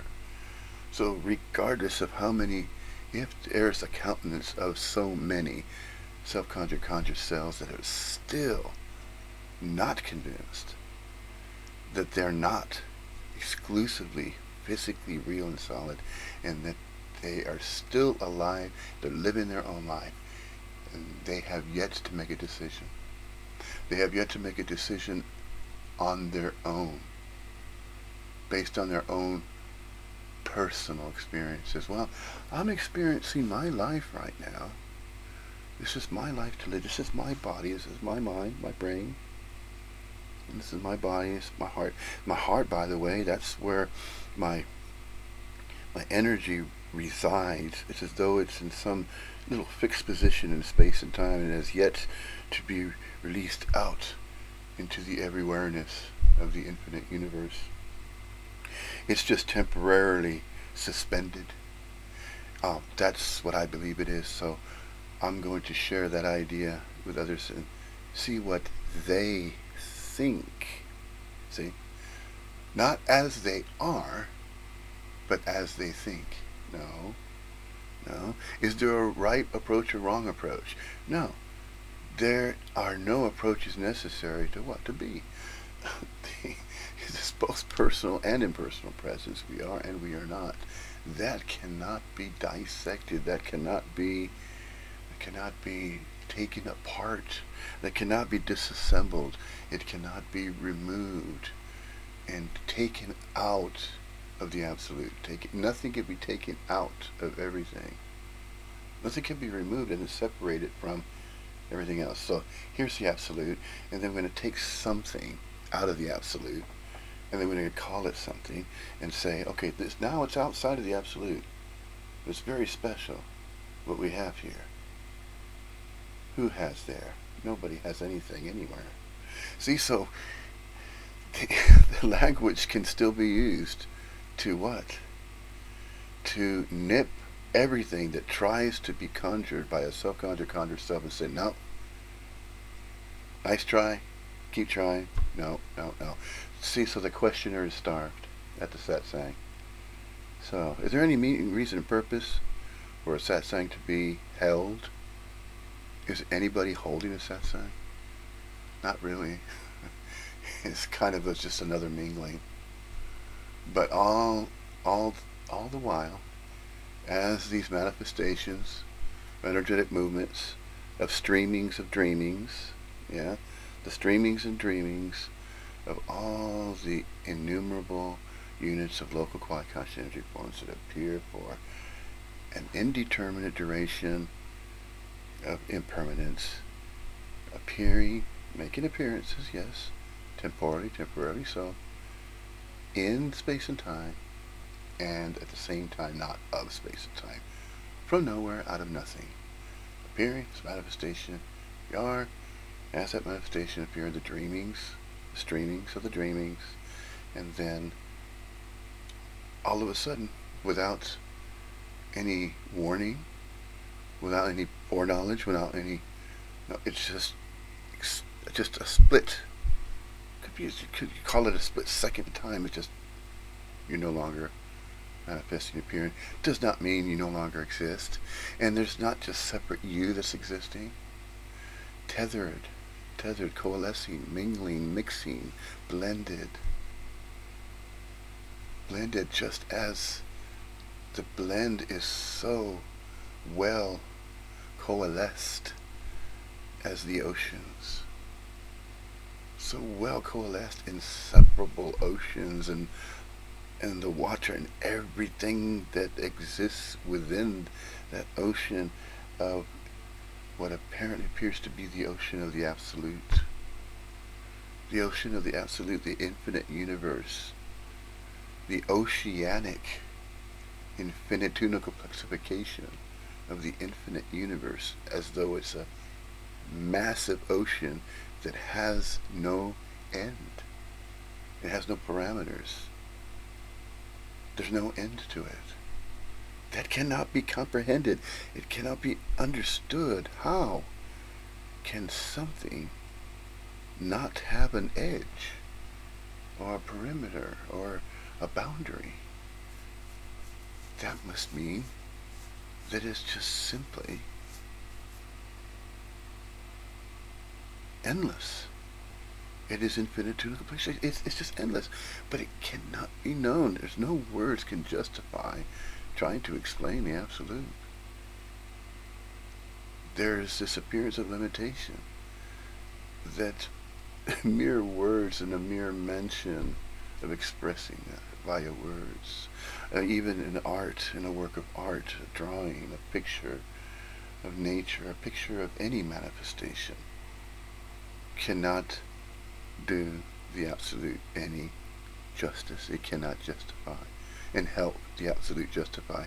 Here, I got a theory now, so this should help help you to understand the absolute now. Because although you're separate and you don't understand, you don't realize yet. So I have this book here, this book about what you are and what this is all about, and this is your game, and what you're supposed to do is get rid of all the hatred and that you have and you harbor, and if there's negative energy that you are holding on to, that you need to release it and let it go, and so that you can advance to the next stage, the next level, and then when you return, as though it's a reincarnation story, you're going to return, you come back. Although you can visit your historical database of your past, all the past avatars that you ever were, all the characters that you ever were in the past, and that's what's mentioned in these ideas that have been conjured regarding consciousness research, regarding the big theory of everything. And it could be easily recognized and noticed and acknowledged, and you say, okay, this big theory of everything is referring to exactly the same thing except for one exception. And the exception is that the universe is finite, and that is not it. That's not so. It's both. It's both appearing as a finite universe, but its infinitesimal complexification is beyond finiteness, which cannot be known and understood, and no theory can ever be compiled. No theory can ever be composed. Nobody can compose a theory to explain the absolute, no matter how many theories are conjured. Nice try, astrophysicists, but it's not going to work. First of all, you're claiming that you wrote a book and you called it a certain title and that you have a birth name and birthright, so that already is claiming that you are upon some kind of a real, substantially real individual person separate from all these others that are trying to understand what you are telling them. Are you really telling them something they need to know? Does anybody really need to know anything about the absolute? Of course not. Why? Because we're already being part of the absolute. We're already mingling with it. So the conjuring of some theory and calling it the big theory of everything, it is not the big theory of the absolute. Don't you dare even try to think that you can do, or that you can compile a literature and a book and figure that out and then put that title on there. They dare not do that. They just simply put, oh, well, the theory of everything. Now, this is not a fact of everything. It's just a theory, because nobody really knows absolutely everything. Nobody really knows. There's probability distribution. You could know some of it, but, a certain percentage is knowable. But there's also that which is unknowable. So there's a percentage of that as well. So let's place it all in this neat little equation. Let's come up with some equations here regarding the absolute.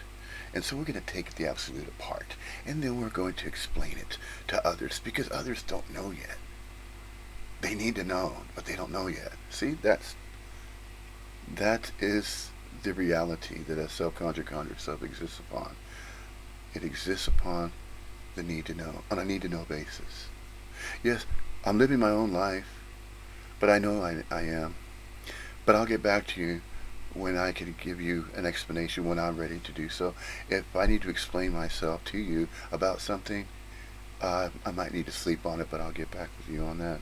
Because I'm still a little bit too busy right now living my own life. I'll have to get back to you some other time. See? Is it really like that? It apparently appears to be that way. There are a whole lot of different directions that and lives that units of local quiet consciousness energy forms that appear as though they're separate people living their own lives. No, they're not living their own lives. They're just appearing, and then they conjure up the idea that, oh, wait a minute, life is not just life, as though it's out there. That it's within. It cannot recognize that it's both. That it's within and without. That its manifestations as the dreamings is the dreamings, is the activity of giving what it believes to be its own separate existence, meaning, reason, and purpose to appear as it does in whatever type of human corporeal form that it's appearing as. No, that does not require an explanation because there's no meaning, reason, purpose behind all manifestations. You can't separate them all because they're inseparable. And yet, the consciousness research is going to continue and is going to call it the hard problem. The metaphysician that is merging the hard sciences with metaphysics and spirituality and wants to create some other branch again. He wants to go off in another tangent. He wants to go off in another branch and say, okay, here we got this new theory. Wait until about 3 years from now, maybe we'll come up with another theory. We'll figure it out. We're very close. Stay tuned. Go along with us so you can find out, so you too can be part of the group that knows. No, it's not necessary, never was. But yet it's still going to be conjured. Why? There's no reason. There's no reason why. And it doesn't matter. They're going to conjure it anyway. So what do? Do you take it or leave it? No, neither. You don't have to take anything or leave anything. Again, why? Well, the absolute's already whole, complete, and perfect. Everything's already laid out. It's already set up. So, you go along with the current. What current? The current of beingness, of the manifestations of you're already appearing. You're inherently on as an energetic movement, streamings of dreamings, and so you can't control that.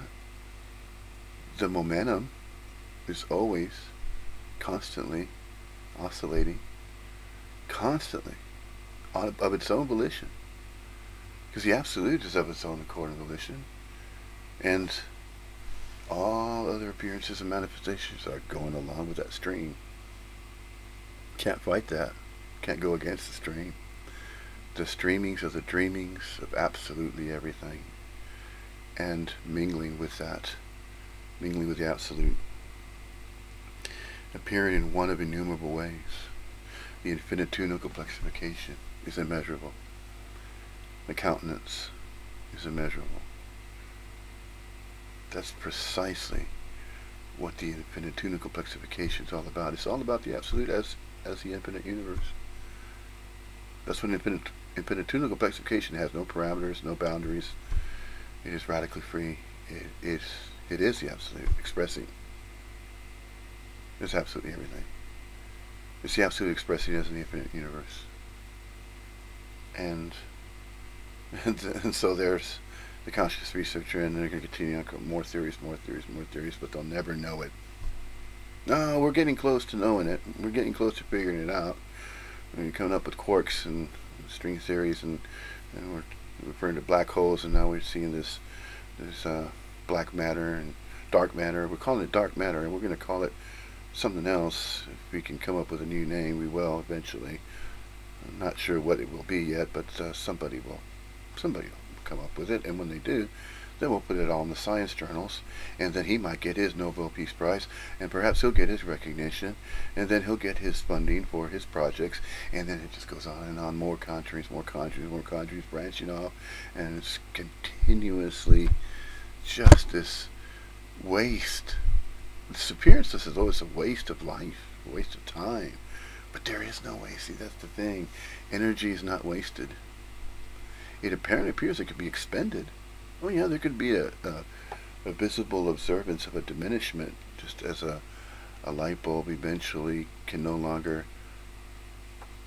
radiate or emanate on its filament, of the light bulb, as electricity is put through it, and then artificial light is radiating, emanating. So in a sense,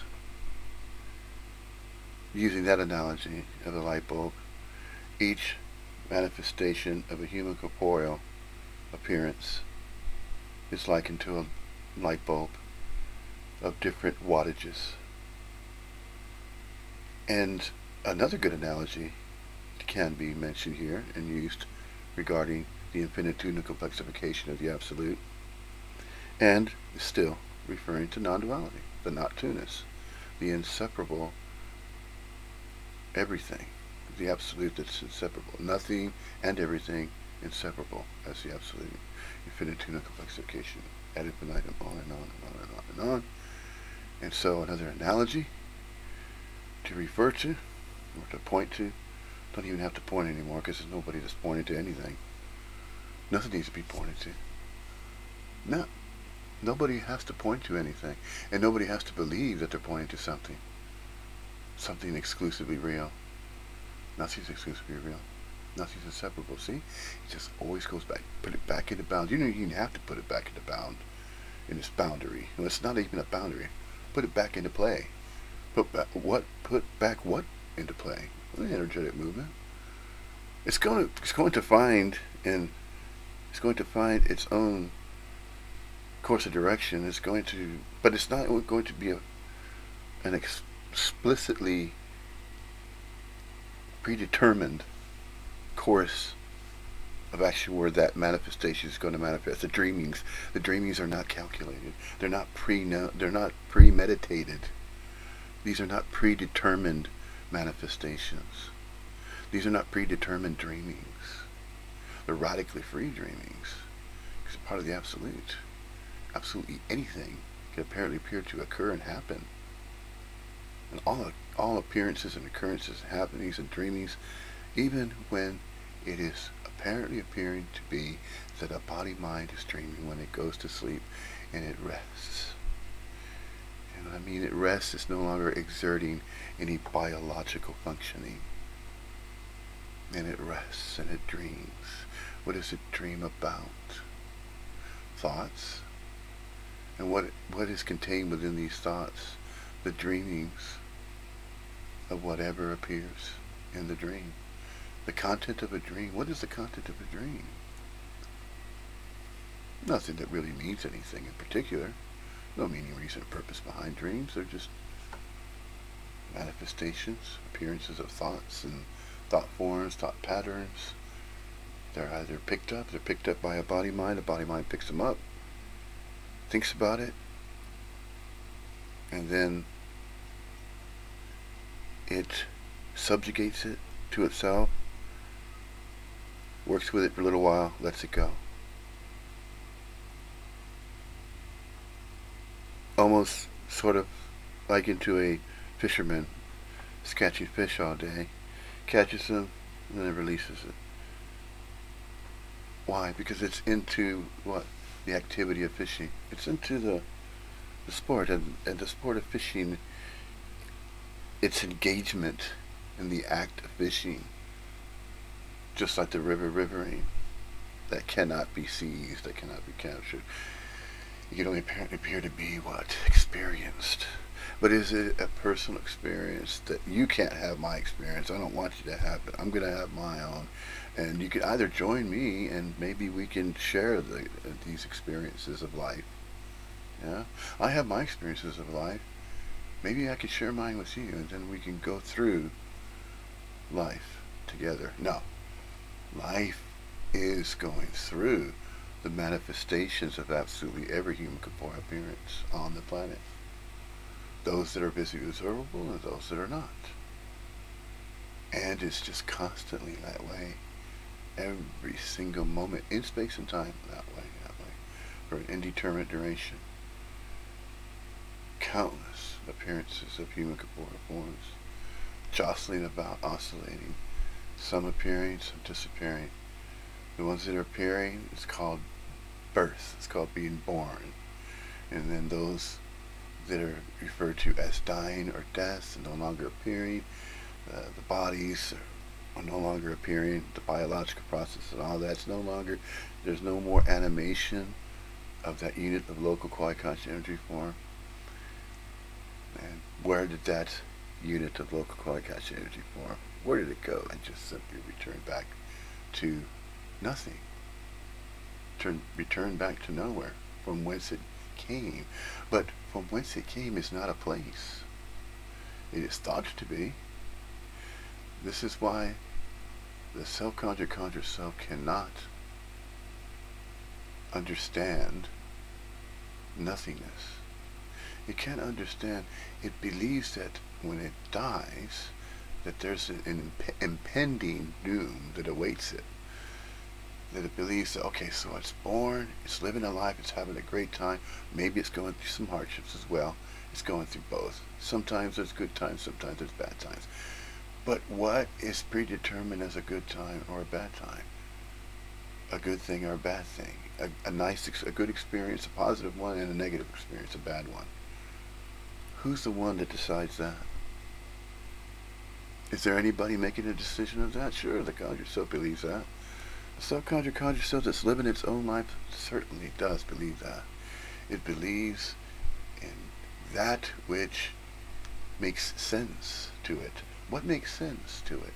Anything that's associated with its own life, its own choices that it's making for itself. Because it's living out its own life. It believes that. It's convinced. It is self-convinced because it's self-conjured. And so it becomes so self-centered to the point of where it's blinded. It's blinded to what non-duality is about. It will never understand it. It cannot understand it because it's too self-absorbed in its own ideas of living its own life that it believes it's living. It's not. It's not living its own individual, unique, and special life separate from everybody and everything else. It's not. It only apparently appears to be the case to it, to, by, for, and from it. Because it's conjured. It is conjuring that for itself, to, by, for. To, by, for, and from itself. Self-centered, yes. And so strongly self-convinced. It believes it's self-maintained, self-regulated, living my own life. Mine, it is really steeped, deeply entrenched and saturated with minus. Mine. With ownership, with claiming. And if the claiming and ownership is that strong, it's extremely stubborn. And so it will never understand this message. It cannot. It's incapable of understanding the message of non-duality. The message of the fact that the absolute is inseparable, that everything and nothing is inseparable. It's all interconnected. It's all whole. It's perfect. It's wholeness. It's perfection. It's complete. Nothing can be removed from the absolute, and nothing needs to be added to the absolute, because it's already absolute. It's already perfect the way it is.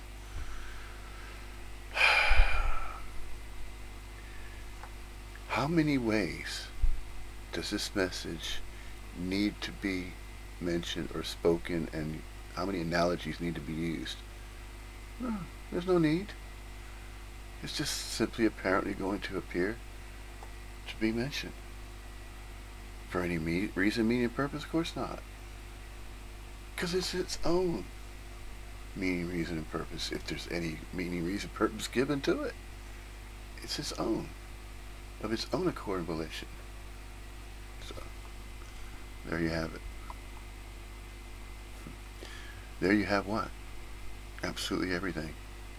Can anybody have absolutely everything? No. We are with absolutely everything. We're already mingling. We're already coalescing. Without even trying. It's effortless. You don't have to try. There's no knowing behind it. We don't have to know ourselves into being selves. Are these our selves that we're being? No. It just appears this way. And so language is conjured. Language, communication is conjured. And in those conjures, they're neither good or bad. They're not unwanted conjurings. There's no distinction between a good conjuring and a bad conjuring. This is not a message to say that, oh, if there is a person that believes they're an individual, that's bad, that's a wrong thing, they should join the non-duality club. No, that's not what's being said. It's just simply a fact that everything and nothing's inseparable. We are and we are not. It is and it is not. It's both. Simultaneously. Real and unreal. Observable and observable. Knowable and unknowable. For no apparent particular reason, meaning, and purpose, and not for any particular body mind or any particular life form. It is for absolutely every life form. All of it. All of it. Everything is observable and unobservable, both. The content of the absolute is immeasurable, the countenance is immeasurable, it's infinitesimal complexification, infinite universe. Either you get used to that or not. It doesn't mean you're going to be left out either. Nobody's left out. No. Why? Because they're automatically inseparable. That is the default position, if there's ever going to be a default position of the absolute. It's the infinitesimal complexification. That's what that is. You could call it that. Who's calling it that? Well, nobody has to call it that. And yet, it can be stated. Just because it's stated doesn't make it so. Not exclusively so. It is so and not so. Both. But how can it be so and not so? There is no how and there's no why, because there's no meaning, reason, purpose for hows and whys to pop up out of nowhere and say, well, wait a minute, we need to know how and why. The absolute is infinitesimal complexification, and why is it the infinite universe, and how is it operating? Is there some type of special process mechanism within the infinite universe that's causing everything to recycle and all the energetic movements, and they're going in certain directions? And no. And not the theory of consciousness, and consciousness, all there is consciousness. No. Does not need to be figured out. There is no hard problem. There is no hard problem. There are no hard problems. The absolute has no problems. The absolute, there's no problem with the absolute. There are no hard or soft problems. Hard, soft, whatever type of problem you think it is. And see, that's it. You're thinking that it is this way or that way, and all the different dualities.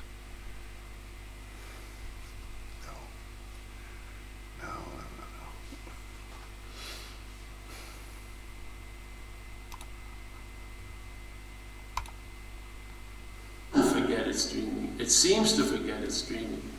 It's part of the dreaming that the dreaming has forgot that it's dreaming.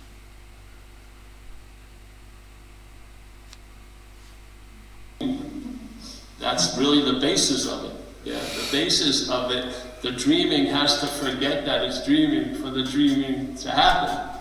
Yeah. So the dreaming seemingly forgets that it's dreaming. How does it do that? Well, obviously it's identified as the dreamt, yes?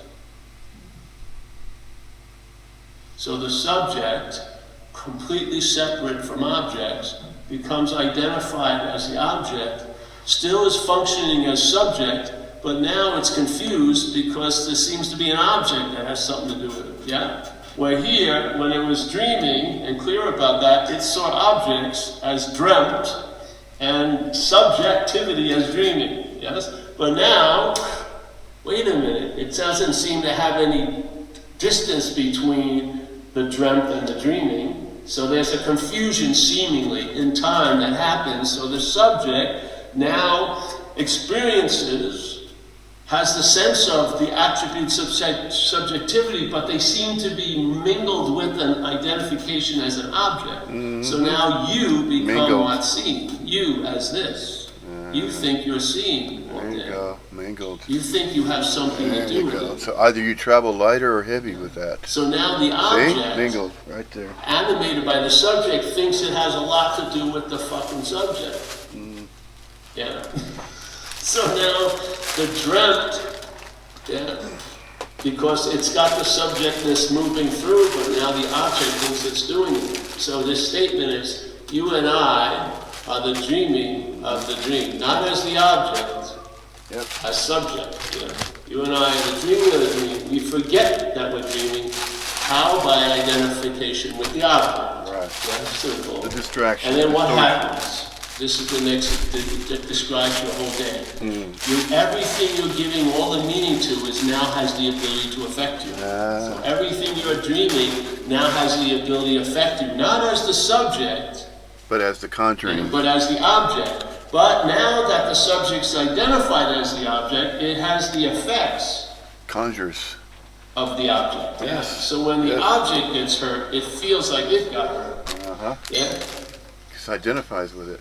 It identifies as though it's confusing. That's what it is. So now, of course, let's say it would seem if there was some elevation in the dreamt, it would arrive at, hey, I'd like to get out of this situation or make it better, and maybe there's a methodology or many that I can find that will allow me to get more finely tuned, or let's say less gross or less object and more spirit, more subject.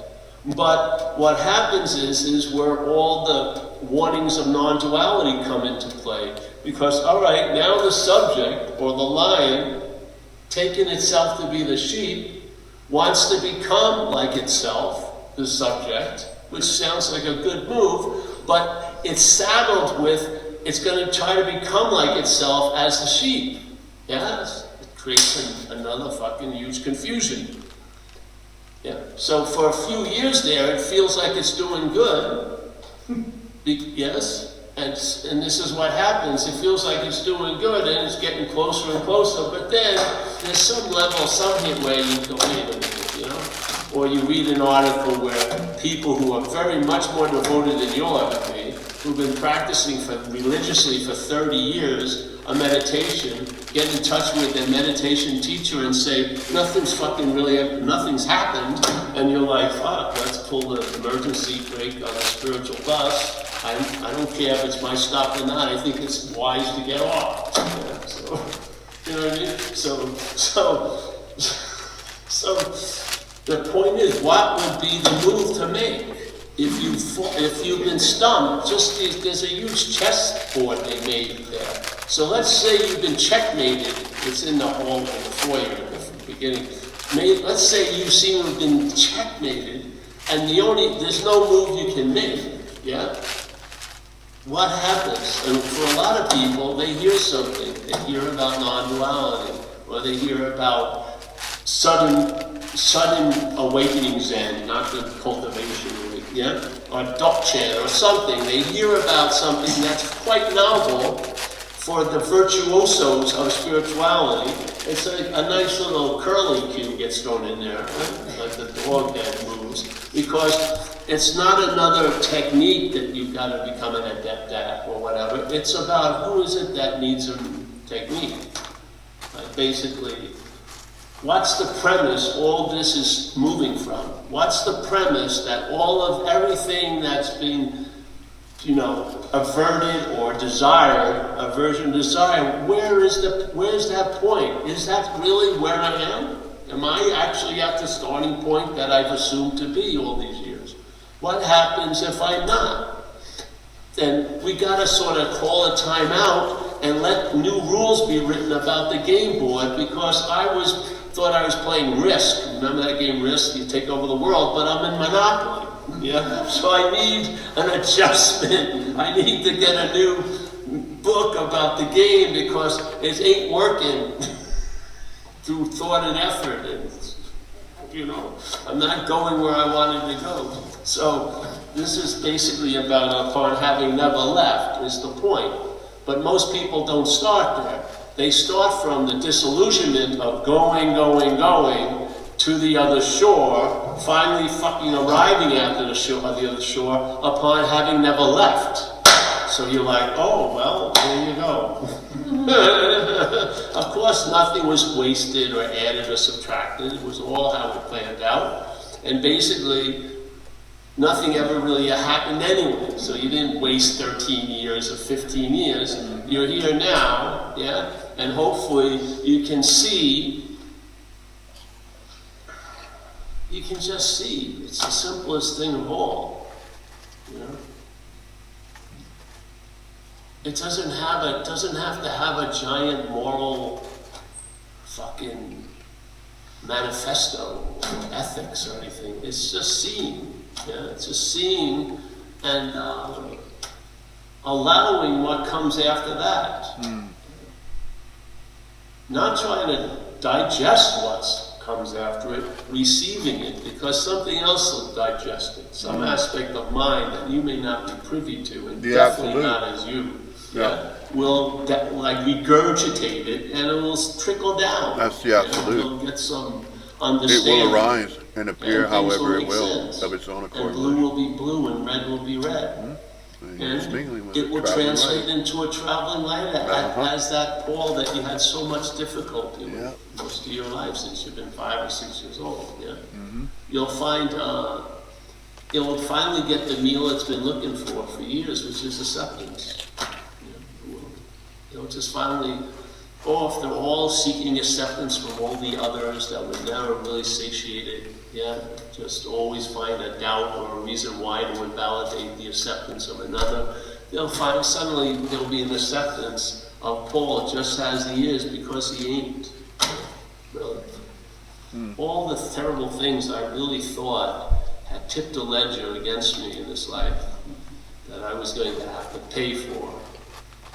I think I rushed ahead and paid for them.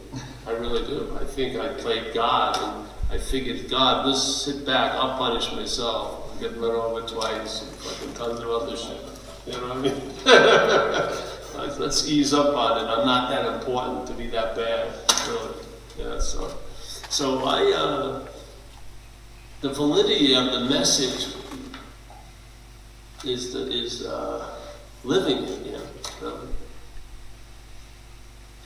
I'm hell-bent on attempting to present it as clearly as possible and also to follow your little ear canal and see how it connects to the head, the brain, and see the images what I'm saying is producing, because they're not the images a lot of the time I'm attempting to convey. I am not attempting, the sheep asking questions doesn't motivate me. Yeah? If the lion's there, fucking far out. Yeah? And the lion is there. And I know it's there.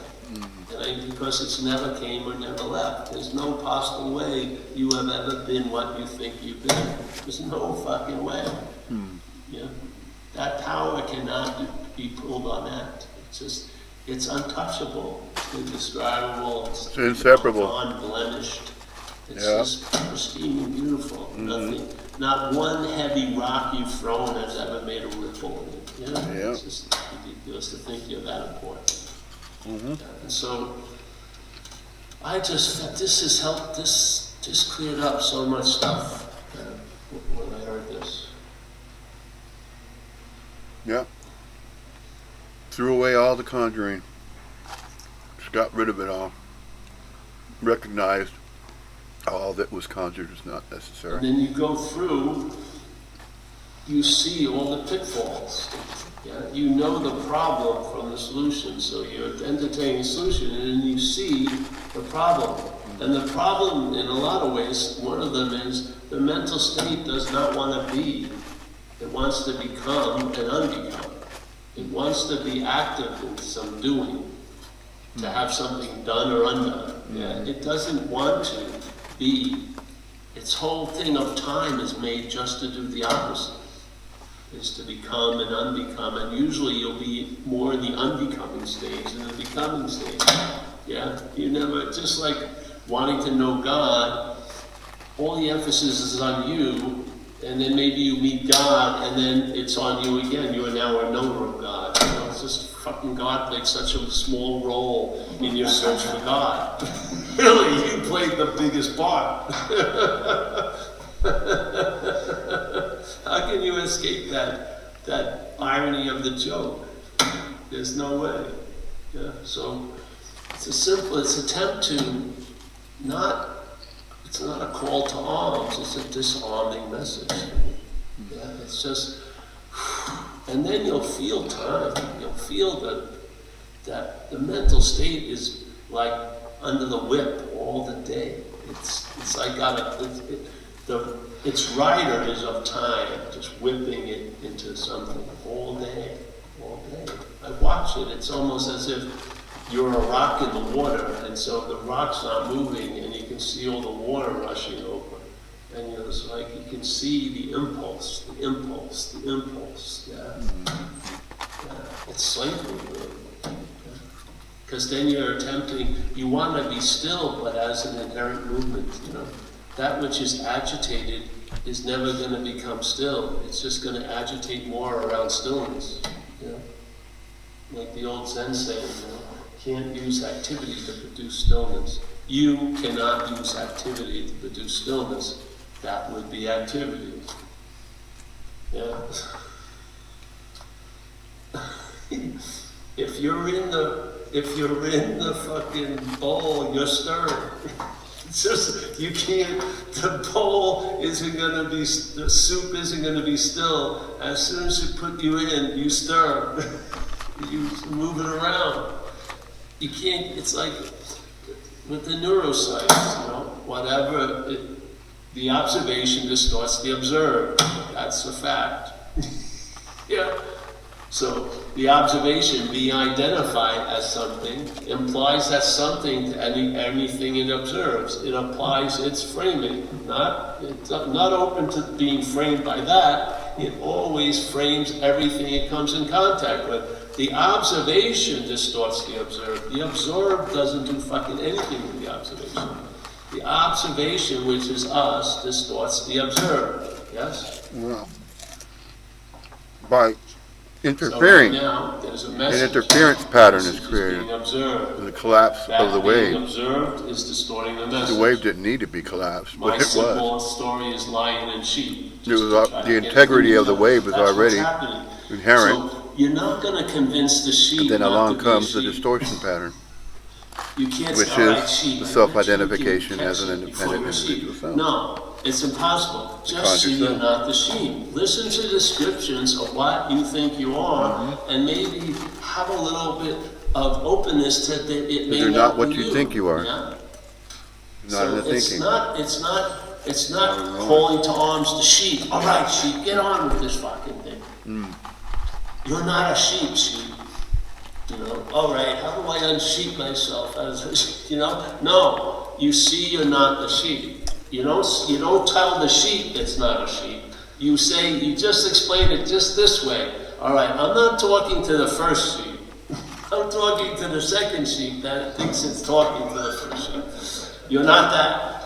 And then whatever arises, you're not that. I don't care how many fucking sheep arise to look at the other sheep to get to you're not that. That's all. Now you want to go through 35 of them, maybe 4 of them. So there'll be a quantum leap, 100 monkey syndrome, and you realize the sheep is always going to arise in whatever space I am. That's just the way it goes. Yeah? And if it doesn't arise seemingly now, don't worry, it will, and it will say it was there before. So it's going to show up. Just see you're not that.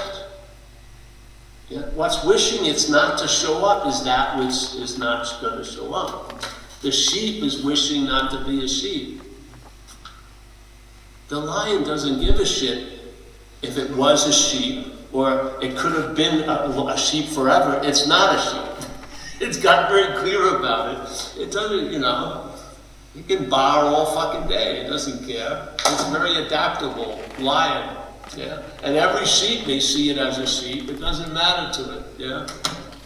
When in Sheepville, do as the sheeps do. Yeah. But does that make you a sheep? No, because you never were. It's not because somehow you got out of it. You were never that. That's the beautiful message. It's an absolute inherent condition that's untouchable by what comes after. So you were never that. Yeah. There's nothing that needs to get undone to be that. Yeah. Unless there's requirements. If that's how you're dreaming yourself out of here, all right, I have 12 Herculean tasks to commit, and I'd be happy. All right, then you have 12 fucking Herculean things. Is that the truth? No. That's how you're dreaming out of here. Maybe one person has one.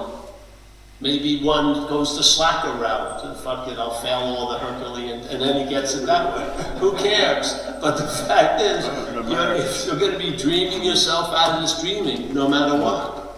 Yeah. Yeah. And the dream will get happier. So basically, because you never left, you'll end up always at the same place. It doesn't matter. Some will seemingly take longer. One of the ideas of the Course in Miracles is to save us time. So some will take longer. But if you're dreaming yourself out of a dream, whatever you're using, you're going to end up at the same place that you've never left. Yeah. So there's no sweat, really.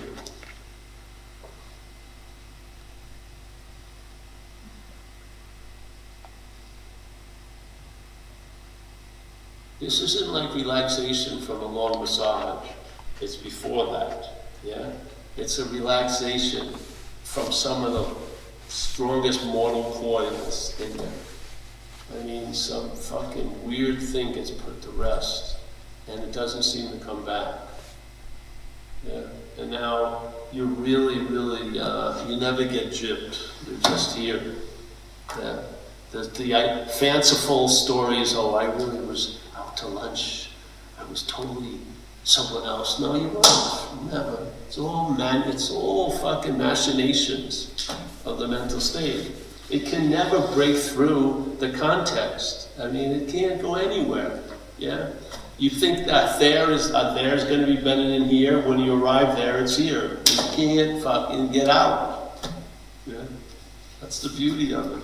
Because you weren't in. If you succeeded, it would give the relevance to all the shit you believed in. If you did get out, then all the in would have been real. But because the in that you think you're in isn't real, therefore the true success is you never fucking get out. You never get out of what you're not in. Yeah. If you succeeded, it would mean that in was fucking real, and therefore you are real. And that's really in. That's a deep in. That out, you don't want to touch it with a 20-foot pole. No. Yeah. So the freedom is prior, inherently available at all times, right where we are, with no requirement necessary. And it's totally okay not to enjoy it. It don't matter. It's totally fine. Yeah. Because it doesn't change anything. Yeah, right. Because it's, I mean, how much, if you're dreaming, let's say you're dreaming less and you dream 500 year epic. That's simple. 500 years of Attila the Hun, the fucking Mongols, fucking Genghis Khan, tons of things. It went on and stories, on and on. all the stories. Yeah. And then the next night, he was dreamt, and it was like just one event, like super quick. He saw a lightning flash in the sky. How long did it take you to wake up both days? Did the 500-year-old dream take like a month to get home? It's going to take a while to get out of this.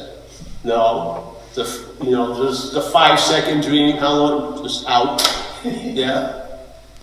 It doesn't matter if the unreality has 500 years in it, it's still unreal. Or if it has just 2 seconds, it's still unreal. And the amount of time to get out of it would be exact same, no time whatsoever. Now, when you're in the 500 years, it's gonna fucking feel like a long time. Yeah? But when you wake up, do you feel like you were living for 500 years last night? If you want to feel like that, drink a lot, and then you will feel, but you're not going to feel it like, oh, it's 500 years. It's just going to be fucking Paul again. You know?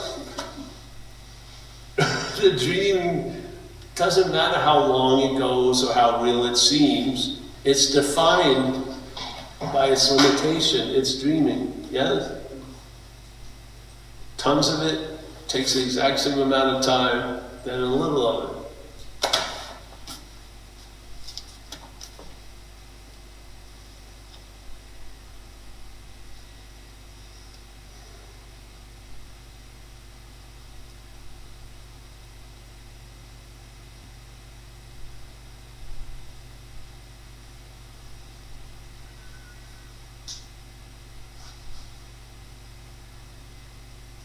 You have the flavor, yes. That's all you need is the flavor of it. The flavor is like, it's like a mouth mint that never goes. It's like a Ricola that lasts forever. It doesn't get smaller and smaller. You don't have to suck on it. It's just giving out, exuding. Yeah. Yeah. So, I'm going to ask something, but I don't really mean it. Are there any questions? Don't.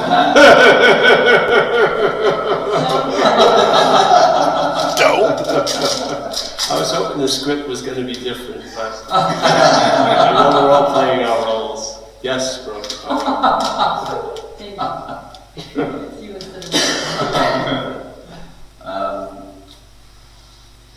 You were talking about the bodies at first.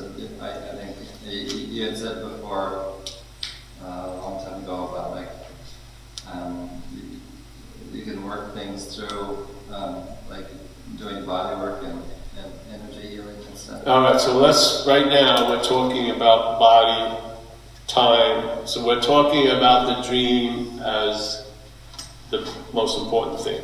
All right, so just be clear about that. Now, the message tonight isn't about that. This is another topic. So, to get relief for the body, I think going through energetic body work is better than therapy in most cases. Mental talking about things. Yes, I do. And I recommend it to someone as a body. Yeah? So, I like to have it clearly different. Non-duality, the message of non-duality, I don't want to be helpful at all in non-duality, to tell you the truth. I want you to be left with your own devices, so you'll see they're not your own devices, really. Seriously, I'm serious. Now, we're talking about the body, yes, and that's my observation. It's not like a tablet of Moses. It just said, I like going through the body. I think the body represents more of what you're thinking the mind is entertaining than anything, so. Yes. Yeah.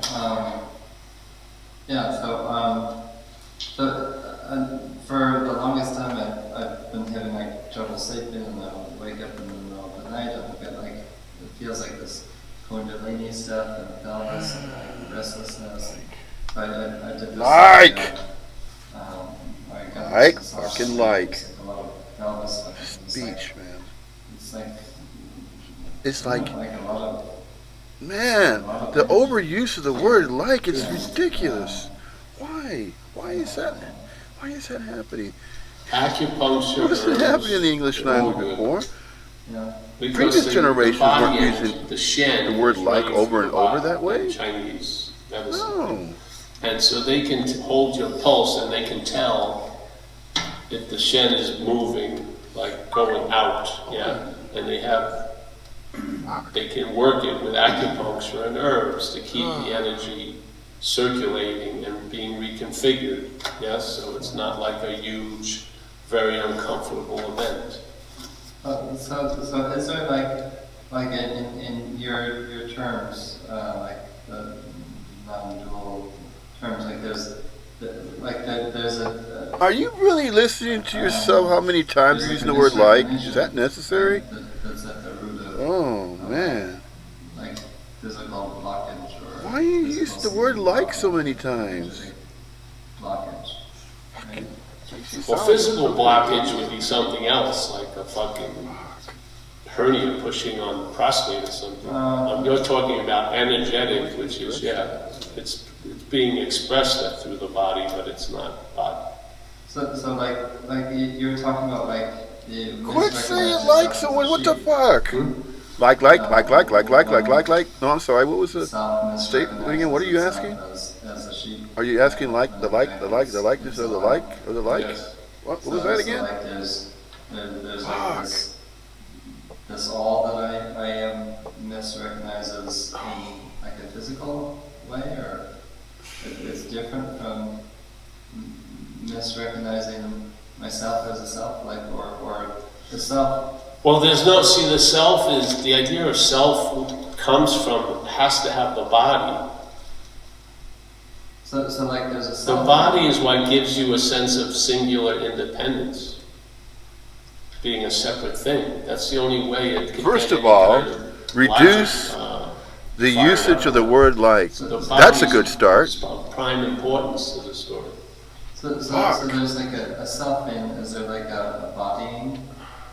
Right, because like I'm getting the massage done, and I like there's this fear that comes up, like my tendons are going to be ripped and like Yeah. my legs are torn off or something like Yeah. that. No, it's so like I'm assuming that I'm a body, that I like I'm an object that can For sure. get Well, it's done to. not you assuming that you're a body. There's an assuming that you're a body. And then there's a you. Assumption. See, this is the thing. Assumptions. Another way you can see things is this. Fuck. Verb comes before noun. Just as the assumption, you have to So, use the word like the verbing is more than you're once there's an assuming in every to be a fucking body. statement of a And sentence then- that's uttered. Then that produces this idea of there's a you that's assuming to be a body. So then suddenly the you gets presupposed to be before the assuming that there's a body, and now you say it's you that's assuming that there's a body. I've explained this diagram thousands of times. So this is how you catch the thief. To catch the thief is that the thief is the robbery of the verbing to be used to imply a noun. Yeah? So you said it perfectly. You said there's you assuming that you're a body, but no, there's an assuming that you're a body, and then there's a you. So get the horse in front of the car. Yeah. Just we were talking about it today. So the head can say whatever it wants to say, but what it's hoping for is the hook, and to have that what it's saying to be used to imply that there's a someone it's saying about, or the one who's saying it. You know, that's it. You can watch it. You know, if you see it a few times,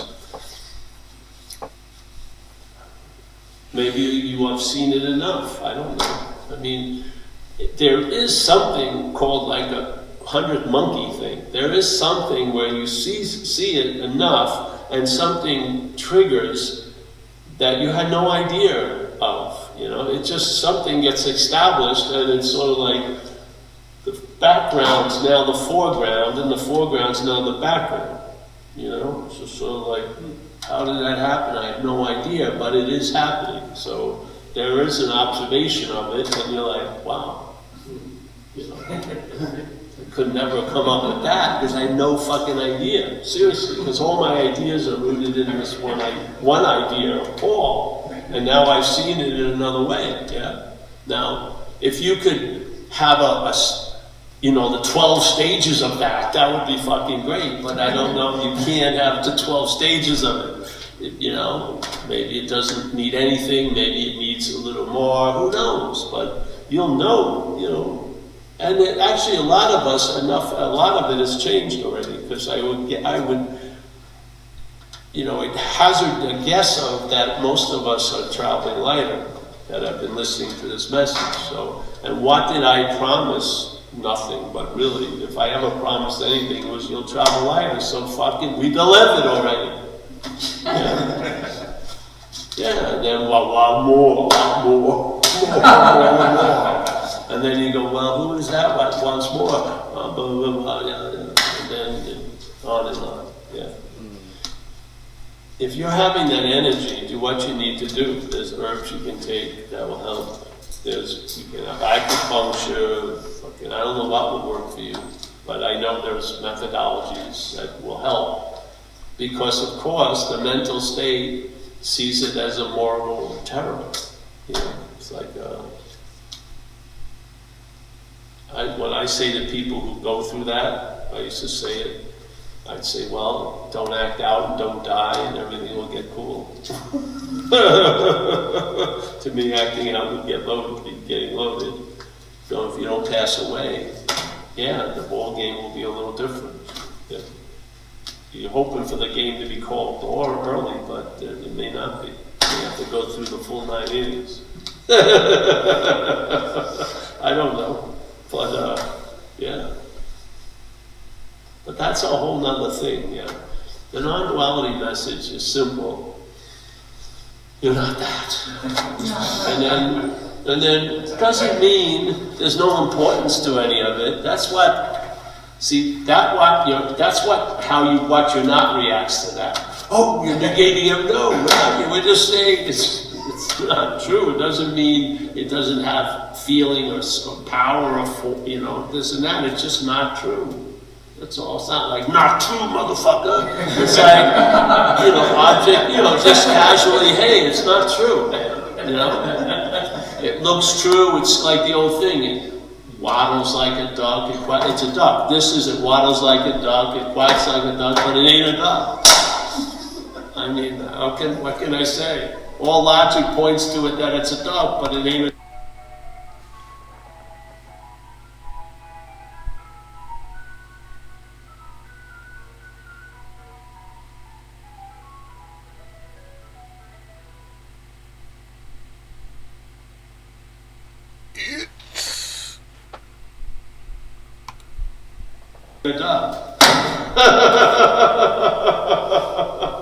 But I thought not to be a duck, it would have to stop waddling. No, it's quacking like crazy, waddling like crazy, and it's not a duck.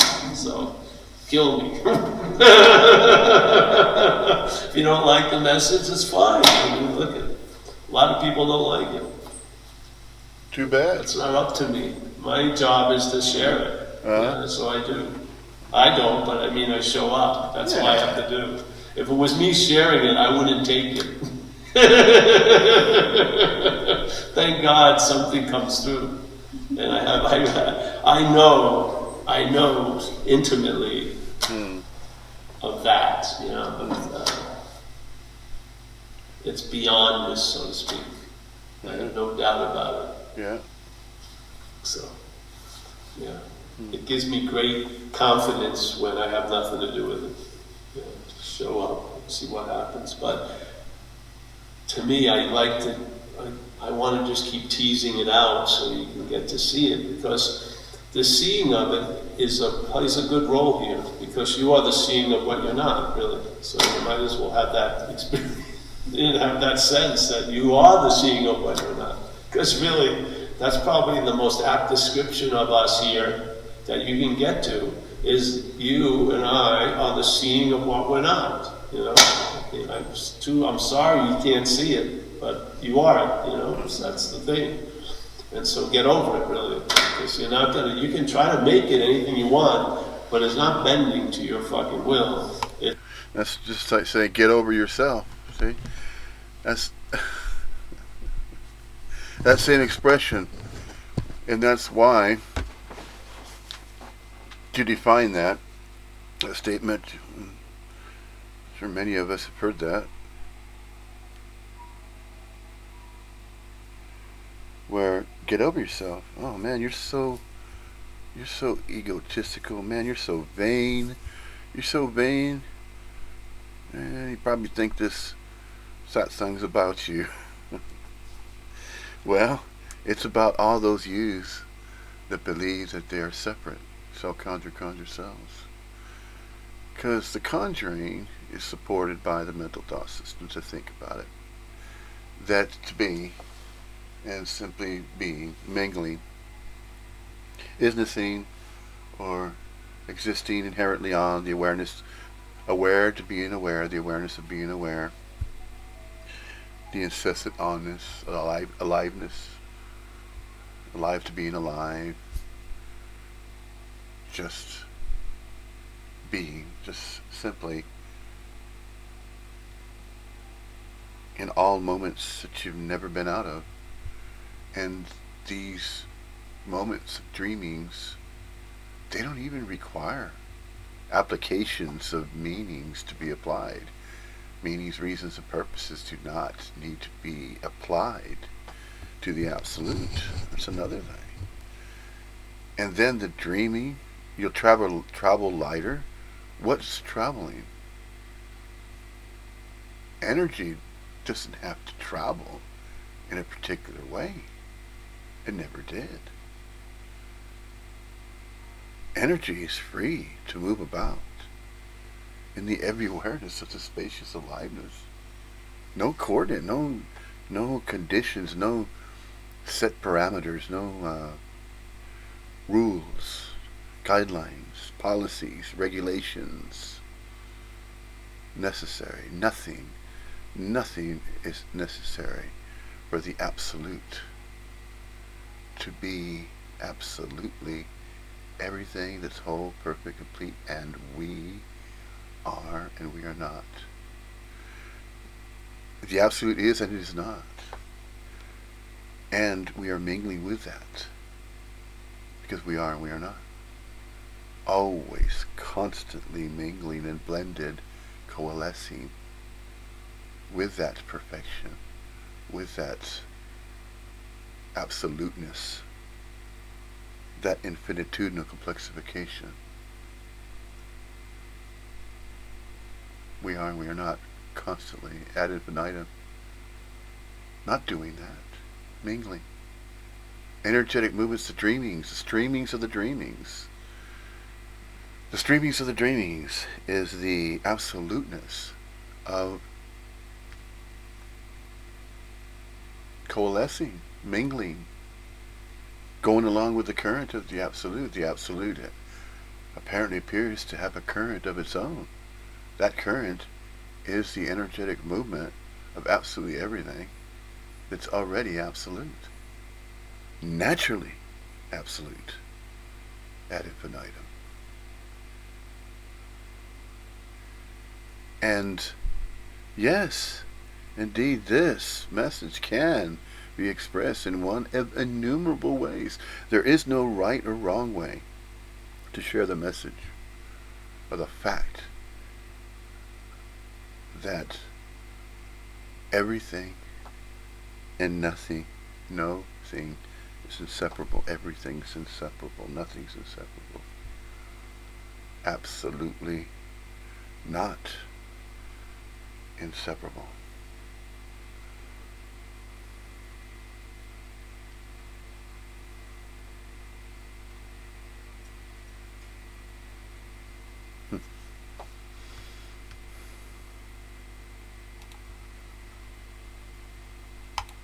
It's nothing, and it's going to stay nothing. And then when you, when you stop fucking trying to manipulate whatever, and just realize you're not that which is manipulating, it's going to happen anyway. Yeah. But you're not that, so whatever arises, you're not. Yeah. And it's going to, turn into everything for you. Yeah. So, yeah. That's it.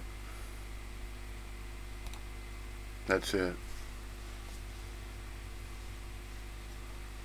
That which we're not happens to speak the English language, and that which we're not, if it has been following these video presentations, regardless of the duration of them,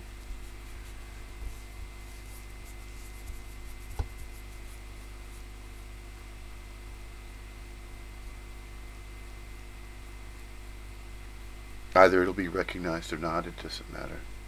That which you're not, if it doesn't recognize it, or if it does recognize it, either way, the absolute is unchanged.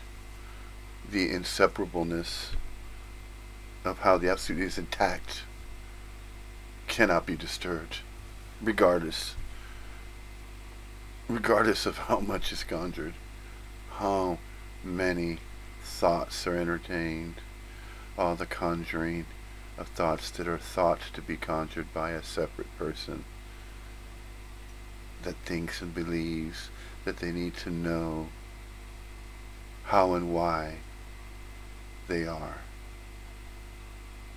alive.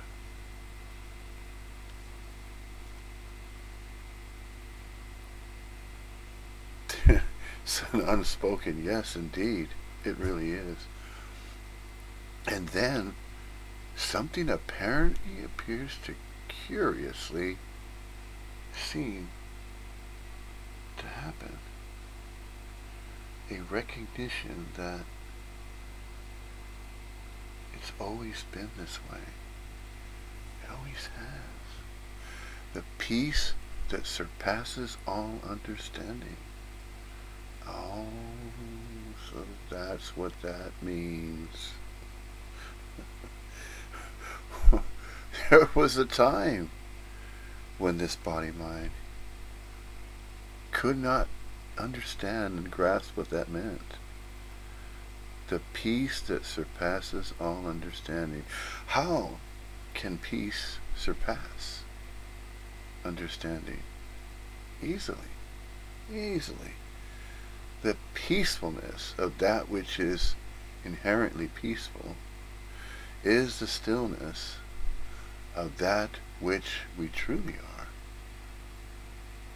which is that which has always been sought and longed for. Simply this is truly what's always been longed for. But the self-conjured conjured self cannot recognize that. And so it goes on. It goes on and continues with its own beliefs and its conjuring of confirmations and claims, proclamations about itself. Then look how well my life is turning out. Or look how badly my life is turning out. Or how can life be conditional that way? To, by, for, and from anybody? No. See? Conjured. Unnecessary conjurings. They don't go anywhere. That which we're not doesn't go anywhere. It never did. It just stays in a loop within itself because it's conjuring that which does not exist. There is no substantiation or existence of a conjured self. It's only self-perpetuated. The self-perpetuation of the conjuring of a self-conjured conjured self self-perpetuates more conjurings to support what? To support the idea that it's living its own life and that it needs to know about its life and that it's so alone and that it needs to be understood that its life must be understood and that there must be a reason. There must be a reason and a meaning, a purpose, why and how it is alive. There is no why, there is no how, there never was. There's no reason, meaning, and purpose behind absolutely everything that appears as the absolute, appears as infinite no complexification ad infinitum. Does it matter if any conjured self gets used to that or does not get used to it? Does it matter if it recognizes that or not? The message is free to be shared And it's already being shared anyway in all of the various languages that are spoken. And perhaps once this is recognized by absolutely every human corporeal manifestation, perhaps then there will be less agitation, less entropy, less self-afflicted afflictions, the self-conjuring, unnecessary, self-afflicted sufferings that are going on,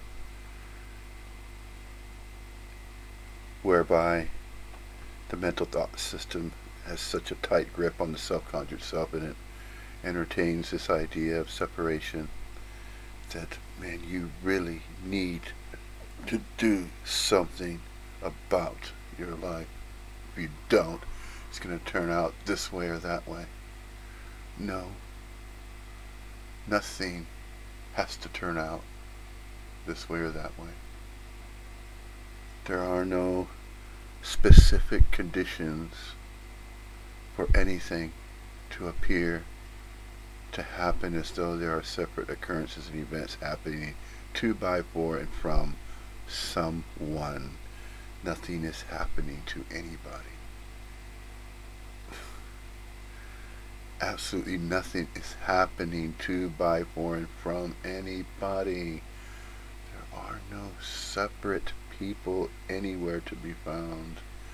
What appears to be as separation is just as illusory as time is illusory.